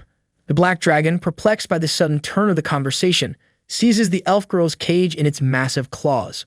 With a low growl, it warns her that it's running out of patience and demands answers. If not, she might become its next meal. Planning to intimidate her into revealing her story, the dragon leans closer, his eyes gleaming with calculated menace. Startled and frightened, the elf girl stutters her name, Lilith Savraya, revealing herself as the 6th daughter of the Honorable Queen Savraya. The black dragon ponders Queen Savraya and recalls from its knowledge that the Elven Kingdom, along with the Dragon Kingdom and the Giant Kingdom, are part of the SSS Ultra-Ultimate Subspace Nations, remarkably powerful entities. Among them, only the Elven Kingdom maintains friendly relations with humans, and it's governed by Queen Savraya, the supreme ruler. Reflecting on this information, the Black Dragon is surprised by the significance of Lilith's background. It hadn't anticipated that the seemingly ordinary elf girl would hail from such a prestigious lineage. The Black Dragon informs Lilith that her people have arrived to rescue her. Lilith expresses relief and gratitude upon hearing the news. However, the mood shifts abruptly when the Black Dragon shows her real-time footage of Alcare effortlessly defeating all his elite monsters. Lilith's face twists into a mix of shock, puzzlement, and horror as she gazes at Alcare on the screen. She blurts out in disbelief, questioning why it had to be him. The Black Dragon inquires if Lilith knows Alcare, noticing her unhappy reaction. Lilith responds vehemently, expressing her disdain for Alcare and his family, labeling them as despicable scum and trash. She declares that she would prefer to remain locked up for life than be rescued by him. Curious and concerned, the Black Dragon presses further, asking what Alcare did to her. Lilith reveals bitterly that he is a wolf in sheep's clothing, recounting how he attempted to deceive and assault her. Fortunately, she managed to realize his intentions in time and escape from his grasp. The Black Dragon questions Lilith about her status as a princess and how Alcare dared to treat royalty in such a manner. Lilith explains with a sigh that the Lorne's family holds unparalleled power in the Elven Kingdom, making them nearly untouchable even by her own mother, let alone someone like herself who is not favored. Reflecting on the situation, the Black Dragon realizes there is more complexity to the story than meets the eye. It decides to leverage their shared conflict to its advantage. With a mischievous glint in its eye, the dragon tells Lilith about its plan to hand her over to Alcaray. Frightened and shocked, Lilith pleads desperately, exclaiming that she would rather face certain doom than fall into Alcaray's hands. Her distress is palpable as she implores the dragon not to go through with its plan. The Black Dragon responds firmly, making it clear that it isn't seeking her opinion. It explains that Alcaray is a formidable 6th-tier powerhouse, and she likely knows better than the dragon itself how powerful he is. The dragon warns her that refusing to hand her over could endanger its own life. However, it offers a potential lifeline. The dragon proposes that unless she begs for its assistance and reveals Alcaray's weaknesses, it won't proceed with its plan to hand her over. The elf girl begs the Black Dragon, offering to disclose Alcaray's weakness in exchange for her safety. Her eyes plead desperately like a kitten trying to negotiate with a tiger, though in this case, a very scaly, fire-breathing tiger. The Black Dragon, gazing at her, realizes it might have gone a tad too far in intimidating her. Reluctantly agreeing, the Black Dragon grumbles and instructs her to spill the beans on Alcaray's Achilles' heel. With hesitant voice, the elf girl reveals that the Lawrence family boasts unparalleled spiritual power and magical prowess. But there's a catch, like owning a sports car with tissue paper doors. Their bodies are as fragile as a porcelain teacup. Even if their magical prowess soars to the celestial heights of the 5th or 6th tier, their physical strength remains stuck at the kindergarten level. The Black Dragon chuckles softly, amused by the elf girl's description of the Lawrence family as a pure glass cannon. An incredibly unbalanced build indeed. Listening intently, it nods as the elf girl explains further, detailing how the family compensates for their physical fragility with a formidable magical barrier. Her voice quivers with concern as she admits that, given the dragon's current strength, breaking through that barrier might prove to be a Sisyphean task. Her words weigh heavily on her as she sinks to her knees, reflecting that nothing has changed after all, and she really is going to be taken away by that scum and become his sex slave. The Black Dragon reassures the elf girl to trust in its abilities, yet inwardly acknowledges the truth in her words. As it sees it, the only feasible path forward involves consuming this less-than-appetizing morsel to advance to the Radiant Moose stage. It's like deciding to eat a moldy sandwich to level up, unpleasant but necessary for growth. However, the dragon grimly reflects on the consequences. Beefing up itself would beef up the dungeon's difficulty, prompting the explorers' guilds to tighten security, directly impacting their next slaughter, the Fat Sheep plan. The dragon ponders whether there might be a way to have its cake and eat it too. It contemplates how its body transformed upon reaching the Starlight stage, gaining a flashy new look, lacking substantial functional upgrades. Its armor, though impressive to look at, offers little in terms of real attribute boosts. Suddenly, the word equipment triggers an idea in its cunning mind. Recalling how the heart of the dragon's slayer morphed into equipment in its own claws, the dragon muses aloud. If that could happen, couldn't it similarly transmute the equipment from its human form into something truly useful? The elf girl, her eyes pleading desperately, implores the Black Dragon to let her go, emphasizing her fear of falling into Alcaray's clutches. However, to her surprise, the Black Dragon vanishes into thin air right before her eyes. She looks around bewildered, wondering where it could have gone in such a sudden disappearance. Meanwhile, the Black Dragon breathes a sigh of relief as it successfully transitions into its shadow form. It marvels at the effectiveness of its newfound technique, basking in the thrill of evading detection. For the dragon, it's akin to pulling off a disappearing act worthy of a magician's encore. Back with the elf girl, uncertainty lingers in her mind as she ponders whether the Black Dragon managed to escape, or if there's more to this vanishing act than meets the eye. Stu Yang, still merged with the Black Dragon, marvels at the effectiveness of equipping Shadow's Bloodlust onto the creature. Activating the weapon's special ability effortlessly transitions the Black Dragon into its shadow form, a swift and seamless transformation. But that's not all. Su Yang discovers that the equipment's attributes, his own capabilities, and even his talents are all seamlessly shared with the Black Dragon. Of particular note is the dual spirit amplification effect, which he had applied to the dragon. Checking the creature's updated stats, Su Yang's eyes widen in surprise as he sees a significant boost in both strength and spirit, numbers jumping by several hundred points in an instant. Reflecting on this newfound synergy, Su Yang realizes that this method effectively bridges the gap in basic attributes between them. With a grin, he acknowledges that it's now time to properly entertain their uninvited guest. Meanwhile, approaching deep into the lair of the Black Dragon, Alcaray's voice echoes ominously. He shouts, demanding the black dragon to surrender the princess immediately, promising to consider leaving it with the body still in one piece. His threats ring through the cavern, a stark contrast to the dragon's hidden presence. Alcaray's taunts grow louder as he challenges the dragon to show itself, questioning if it's trembling in fear. He mocks it as a cowardly soft dragon, scoffing at the effort he's had to put in to reach this point. Alcaray's taunts escalate as he considers using a forbidden spell to obliterate the lair along with the black dragon. His voice drips with malice as he calculates the potential collateral damage, casually mentioning that while the princess might perish, memory manipulation spells could still make her compliant upon resurrection, pure and unblemished as he ominously puts it. His grin twists into a malevolent sneer as he revels in the thought of possessing such a princess, his excitement palpable. Alcaray then says that's it, and is about to cast his forbidden spell, but before Alcaray can unleash it, a clawed hand materializes out of nowhere, striking him with incredible force. He is sent hurtling through the air, his health plummeting dangerously to a mere 6%. The sudden attack leaves him dazed and vulnerable. The black dragon's voice cuts through the chaos, dripping with disdain as it calls Alcaray a scum, a truly depraved one at that. It mocks him for shattering any lingering stereotypes about elves, especially in the most despicable of ways. With barely any life left in his battered body, Alcaray wonders in disbelief when the black dragon appeared and how it managed to evade his senses completely. He questions how it could shatter his formidable magic barrier with a single devastating blow, deeming it utterly impossible. Meanwhile, without hesitation or risk, the black dragon swiftly delivers its final decisive strike upon the now defenseless Alcaray. Standing over him, it asserts confidently that common sense holds no sway when dealing with someone as exceptional as itself. The black dragon's word-spirit cleansing inferno reduces Alcaray to a crisp. A notification pops up informing Su Yang of his triumph over Alcaray Lawrence, the 140th level court magician, rewarding him with a hopping 12.1 million experience points. Su Yang eagerly checks out the spoils left behind by this unfortunate soul, only to be pleasantly surprised by the discovery of legendary items and banishment spells amidst the wreckage. Looks like even in defeat, Alcaray managed to drop some serious loot. Upon inspecting the treasures, Su Yang discovers the banishment spell, Thunder of the Infinite World. This spell promises cataclysmic damage, summoning endless thunder that shakes heavens and earth, ready to blast any enemies within range into next week.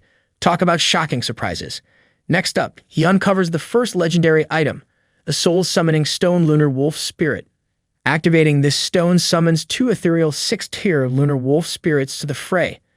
These spirits, revered as messengers of the nature goddess and guardians of the elves, are like having supernatural furry friends on speed dial, perfect for a wild party in battle. As if that weren't enough, Su Yang lays eyes on the second legendary item, the Scroll of Nature's Guardian. This scroll boasts impressive resilience, capable of enduring up to 7 attacks from 6th-tier skills without so much as a scratch.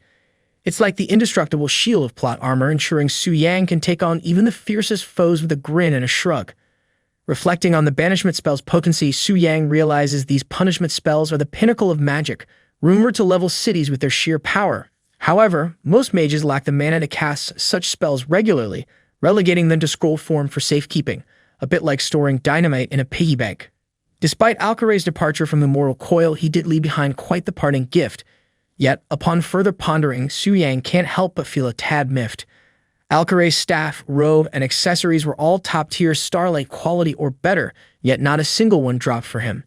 Killing Alcaray might have seemed like striking gold, but in reality, Su Yang is feeling more like he's lost a bet on a horse race. Where will he find another plunk sheep like that to fleece again? Meanwhile, the elf girl ponders the sudden disappearance of the evil dragon. Did it go off to face Alcaray alone? She can't help but worry about the outcome. If the dragon loses, what then? The thought of being tainted by someone as despicable as Alcaray sends shivers down her spine. Just as she's lost in her thoughts, the black dragon reappears before her. Immediately, she demands answers. Where did he vanish to just now, and where is Alcaray? The black dragon coolly responds, admitting to using invisibility to launch a surprise attack. With a grim finality, he informs her that Alcaray has been reduced to nothing but ash. The elf girl breathes a sigh of relief, grateful to be rid of such a vile presence, though the method of departure leaves much to be desired in terms of closure. The elf girl's mind whirls with disbelief at the notion that the black dragon could have single-handedly dispatched Alcaray. After all, invisibility magic is a trademark of rainbow dragons. How could this black dragon possess such an ability? The mysteries only deepen. Turning her attention to the dragon, she questions its intent gaze. Why is it staring at her so intently? In response, the black dragon recalls the renowned magical prowess of the royal elf family, puzzled by her apparent lack of strength. The elf girl explains solemnly that she bears a curse inflicted by the ancient giant king upon the elves, a curse that not only seals their magical talents but also drastically shortens their lifespans. She reveals that in each generation of the elven royal family, one individual must bear the brunt of this curse as a sacrificial lamb. This time around, it's her turn, and as a result, she is disregarded and undervalued within her own family. Soo-yang reflects on the elf girl's plight, finding it surprising to consider her circumstances. Without the chi he acquired, he might have led a similarly futile existence. The black dragon, too, faces an uncertain future, vulnerable to being vanquished by another, leaving her at the mercy of Alcaray or other unsavory characters. In this light, it's clear that he has altered her destiny significantly. Responding to his musings, the elf girl presses the black dragon for its plans now that she has aided in defeating Alcaray. She reminds it that it cannot backtrack on its promises. The black dragon declares that within this secret realm, the elf girl, Lilith, is now free from any constraints. Perplexed, Lilith questions the dragon's sudden benevolence. In response, the dragon asserts that true goodness should endure till the very end, assuring her that she can live in peace here. He hints that soon she will find the proof of her newfound freedom. Addressing his loyal servants, the dragon commands them to obey his decree. None are to harm Lilith. The monstrous servants kneel before him in obedience, swearing allegiance to Ato's commands. Seeking clarity, Lilith asks why the dragon has suddenly shown such kindness towards her and what his true intentions are, particularly regarding her true freedom. However, before she can receive answers, the connection between them fades and Soo-yang finds himself back in the human realm. Lilith is left wondering why the black dragon abruptly fell asleep, leaving their conversation unfinished. Back at his home, Soo-yang reflects on the fruitful adventure he just had, feeling more confident about facing the expedition team next time. Just as he settles in, he notices a message notification and wonders if it's from Lin Yuyan. To his surprise, he finds over 99 messages waiting for him from his guild members. It seems he's been infected with the notorious Vanishing Act virus. Curious and slightly overwhelmed, he begins reading through the flood of messages. The first one expresses concern about his whereabouts and why he hasn't responded, highlighting their worry for his well-being. The second message politely suggests that next time he give them a heads up before disappearing, hoping for better communication in the future. Interestingly, Jamusi has messaged him if she can sketch him naked, but then she says that nothing abnormal one is fine. Meanwhile, and Yu asks if Soo-yang is available tomorrow to accompany her to the commercial street. Sorting through these messages, Soo-yang chuckles at the enthusiasm of these women. However, he decides to respond only to Lin Yuyan, trusting her to handle the others. In his message to Lin Yuyan, he apologizes for his sudden departure and any inconvenience caused. Lin Yuyan reads Soo-yang's message and responds understandingly, reassuring him that she knows he's busy too. She suggests they plan to meet up next time they have a chance and expresses gratitude for his help earlier. Along with her message, she shares a picture from their celebration party. Looking at the picture, Soo-yang remarks on the lively atmosphere, noting that this is what a guild should ideally be, a place of camaraderie and fun. He reflects on Lin Yuan's amiable nature, contrasting it humorously with Ling Xiao and the expedition team, whom he dubs utilitarianists, implying they might not be as socially adept or friendly. At the job transfer temple the next day, Soo-yang runs into Gu Xiaoqian. Curious, Gu Xiaoqian asks Soo-yang if he's there to change jobs as well. Soo-yang confirms, returning the question about her purpose at the temple. Gu Xiaoqian nods affirmatively, sharing that she's here for her first job change after reaching level 20 with the help of senior players. Intrigued, she inquires if Soo-yang indeed ventured into the Diamond Tier's secret realm with Lin Yuyan and the others yesterday. Soo-yang confirms with a grin, mentioning that he hit level 60 during their adventure and has returned today to pick up his third job change mission. Gu Xiaoqian congratulates him, noting his incredible achievements. She thinks about how they seem to be in different worlds now, and if this continues, she'll be left far behind. Soo-yang reassures her, saying she has great potential as a hidden class, and maybe one day she will surpass him. Gu Xiaoqian wonders if that's true, thinking he might just be trying to keep her spirits up. Soo-yang confidently says it is, urging her to keep going because he looks forward to fighting alongside her one day. Maybe they'll even have matching battle scars to compare. Gu Xiaoqian promises to do her best, imagining herself as a powerful warrior and not just a sidekick. She reflects on how, despite his strength, Soo-yang still gently encourages her. He remains the same Soo-yang after all, even if he now comes with extra sparkles and heroic poses. Later, Soo-yang's 5-star third job change mission turns out to be the Perilous Demon Warrior Occupation mission, a double test of magic and strength. He has to devour the spirit ghost of the ruined mansion single-handedly and defeat the rocky abyss earth dragon of the wilderness mountains. Su Yang reflects that this new mission has really upped its intensity by giving him 2 tasks at once and with so many restrictions. Just as he's processing this, the priestess warns him to be careful, especially since there might be a red moon phenomenon soon. Looks like the universe decided to throw in a creepy red moon for added drama. Su Yang inquires about the red moon, and the priestess explains that it's a special phenomenon where monsters in the wild and in dungeons become more ferocious and bloodthirsty. She mentions that dungeons like the ruined mansion, filled with various spiritual creatures, are most affected by the red moon. She adds that the appearance of the red moon has no fixed pattern, but there are early signs on the day it appears. At that time, the staff of the Adventurers Association will announce it, so he should pay attention. Su Yang nods, thinking that as if his mission wasn't tough enough, now he has to worry about moody monsters too.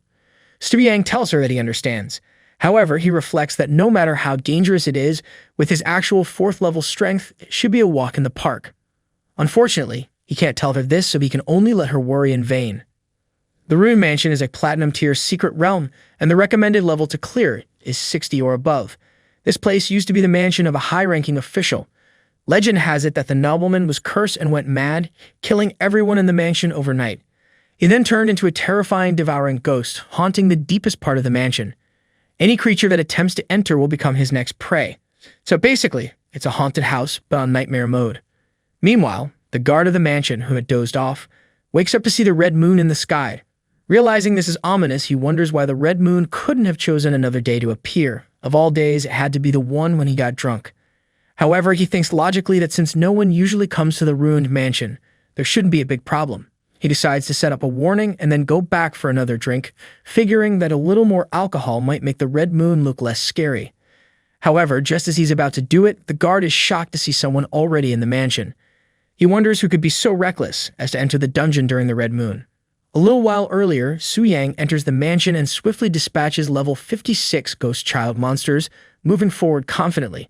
He tells himself that this red moon dungeon is not a big deal for him. Suddenly, the ghost children transform into monstrous, level 70 mad creatures. He wonders if they have mutated and if this is the true effect of the red moon. Looks like the red moon decided to turn things up to 11, just to keep him on his toes. Su Yang realizes that their speed has increased significantly, and they have become more ruthless. The mad ghost children attack Su Yang more ferociously than before, clearly more terrifying and deadly. Su Yang tells them to stay away and employs his demon blade technique, cutting them into pieces. Just then, the system notifies him that his sanity value has been deducted by 10 points. His current sanity value is now 91 hundredths. If the sanity value reaches 0, he will fall into irreversible madness, so he needs to be cautious. Su Yang thinks that dealing with crazed monsters and a ticking sanity clock really adds a special kind of thrill to his day. Su Yang wonders why it suddenly feels like a Lovecraftian nightmare. He realizes he underestimated the effects of the red moon. The monsters have significantly increased in both attack and defense and sneakily added a sanity system. As more monsters attack him, he continues to use his demon blade and sword rain techniques to dispatch them. He understands that he has to be more careful from now on, thinking that whoever designed this dungeon must have moonlighted as a horror movie director, because this setup is scarier than a haunted house on roller skates. The battle intensifies as Su Yang encounters more monsters. After a relentless hour of battle, his sanity level drops to 60, and he has only 20% mana left. He reflects on how frustrating it is to rely solely on magic attacks. It's like waiting for a slow internet connection to load a cat video. Mana recovery is slow, and the decreasing sanity value is starting to affect his focus. He wonders how much longer until he reaches the final boss. It feels like waiting in line at a theme park, except the roller coaster might actually eat him.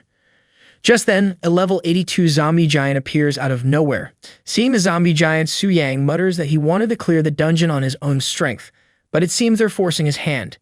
He decides to use the legendary summoning stone and summons the lunar wolf spirit.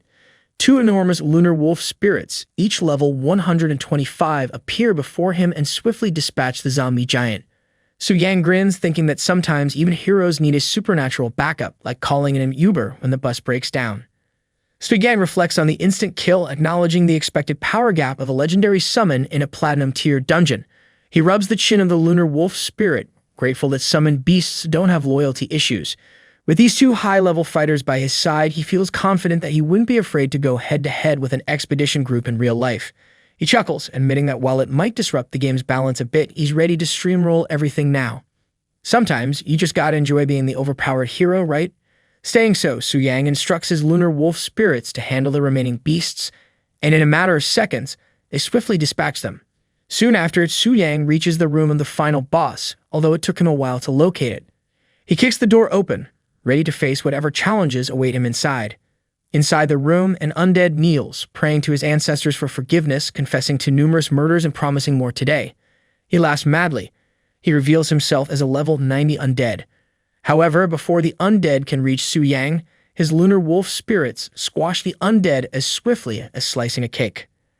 Su Yang hastily intervenes, telling his spirits not to kill the undead outright, but to leave some health so he can finish the job himself. He approaches cautiously, preparing for the final showdown. He looks at the undead, scratching his head and muttering that at this level, it's practically auditioning for a role as a diamond-tier dungeon boss. The red moon boost really cranked up the scare factor. Without his trusty lunar wolf spirits, he might have ended up coasted by now. Su Yang delivers the final blow with a flourish, quipping that it still wasn't strong enough to secure his perfect 5-star job advancement. He adds with a half-smile that he'll need to hit the training mats a bit harder, maybe throw in a few more boss battles to spice things up. A system notification appears announcing that Su Yang has defeated the level 90 boss, Red Moon Corruption Devouring Spirit Ghost Undead, and gained 98,322 experience points. It also mentions that the undead drop a platinum-tier ghost dagger, a ghost fire ring, as well as a devouring spirit ghost soul core and devouring spirit ghost resentment. Su Yang's loot is like winning the lottery, but with extra ghostly perks. Su Yang reflects that platinum-tier equipment no longer holds much interest for him, but the devouring spirit ghost soul core catches his eye. He muses that this item might just come in handy. Despite the 80-point spirit boost not being much for him now, Su Yang considers it might be more valuable as an ingredient for potions. He casually strolls towards the exit, muttering all right, gearing up to head to the next mission site like he's heading to a buffet. Except the only thing getting devoured here is monsters, not his lunch. Outside the mansion, young Mistress Lu Linger surveys the scene with her men, loudly wondering if those bumbling intruders are still making a mess inside. Liu Si, scratching his head, chimes in with a grin, suggesting maybe they stumbled upon a secret stash of snacks and got cozy. He hastens to add, though, that there might still be sneaky stragglers lurking about, trying to slip away unnoticed. He starts to say that only someone like Miss Lu Linger could handle such situations effortlessly. After all, navigating this spooky mansion under the eerie red moon isn't exactly a picnic for the faint-hearted. Before he can continue, she interrupts, dismissing his remark as nonsense with a playful eye roll. She presses for details, which guild the intruders belong to, how many there are, and how long they've been inside. Liu Si, looking like a deer caught in headlights, attempts a joke about them being so stealthy they might have joined a ghost guild, but it falls as flat as a pancake. He stammers, unable to provide any real information, much to Lu Linger's amusement. Jia Yu interjects confidently, claiming he's been monitoring the situation for half an hour. He jokes that he's interrogated every A-level and B-level guild in Tanling City, but they all plead innocence, leaving the mystery unsolved. Lu Linger, pondering the situation, remarks that the ruined mansion under the red moon is tougher than cracking a diamond-tier dungeon. She quips that even she needs to tread carefully in such a place, lest she end up as Monster Chow herself, a fate she's not particularly eager to experience firsthand. She wonders aloud why no one has emerged yet, musing that the monsters inside should have turned the intruders into takeout by now. Just then, a portal begins to shimmer, indicating someone's about to emerge. Everyone's attention snaps to the portal. Su Yang steps out, scratching his head wearily, reflecting on how mentally and physically draining the ordeal was. He's taken aback to find a group waiting outside, looking at him as if he's the surprise dessert they didn't order. Seeing Su Yang, Jia Yu's eyes widen in surprise. Su Yang, suspicious of their presence, wonders if the expedition group has uncovered his true identity and set a trap for him. Meanwhile, Jia Yu reflects aloud that there's only one person coming out, Su Yang. Liu Si, equally shocked to see Su Yang again, can only stare in disbelief as if he's just seen a ghost, albeit one that's a lot less transparent and a lot more bewildering. And that was it for today. I hope that you liked today's video, and if you did, hit that like button as today's like goal is 1,500 likes. Comment part 9 down below for the next part. Also, consider subscribing with the notification bell on to get notified as soon as a new video drops onto the channel. You can also join the channel to support me financially and watch videos before public release. I'll meet you in the next video. Until then, thanks for watching.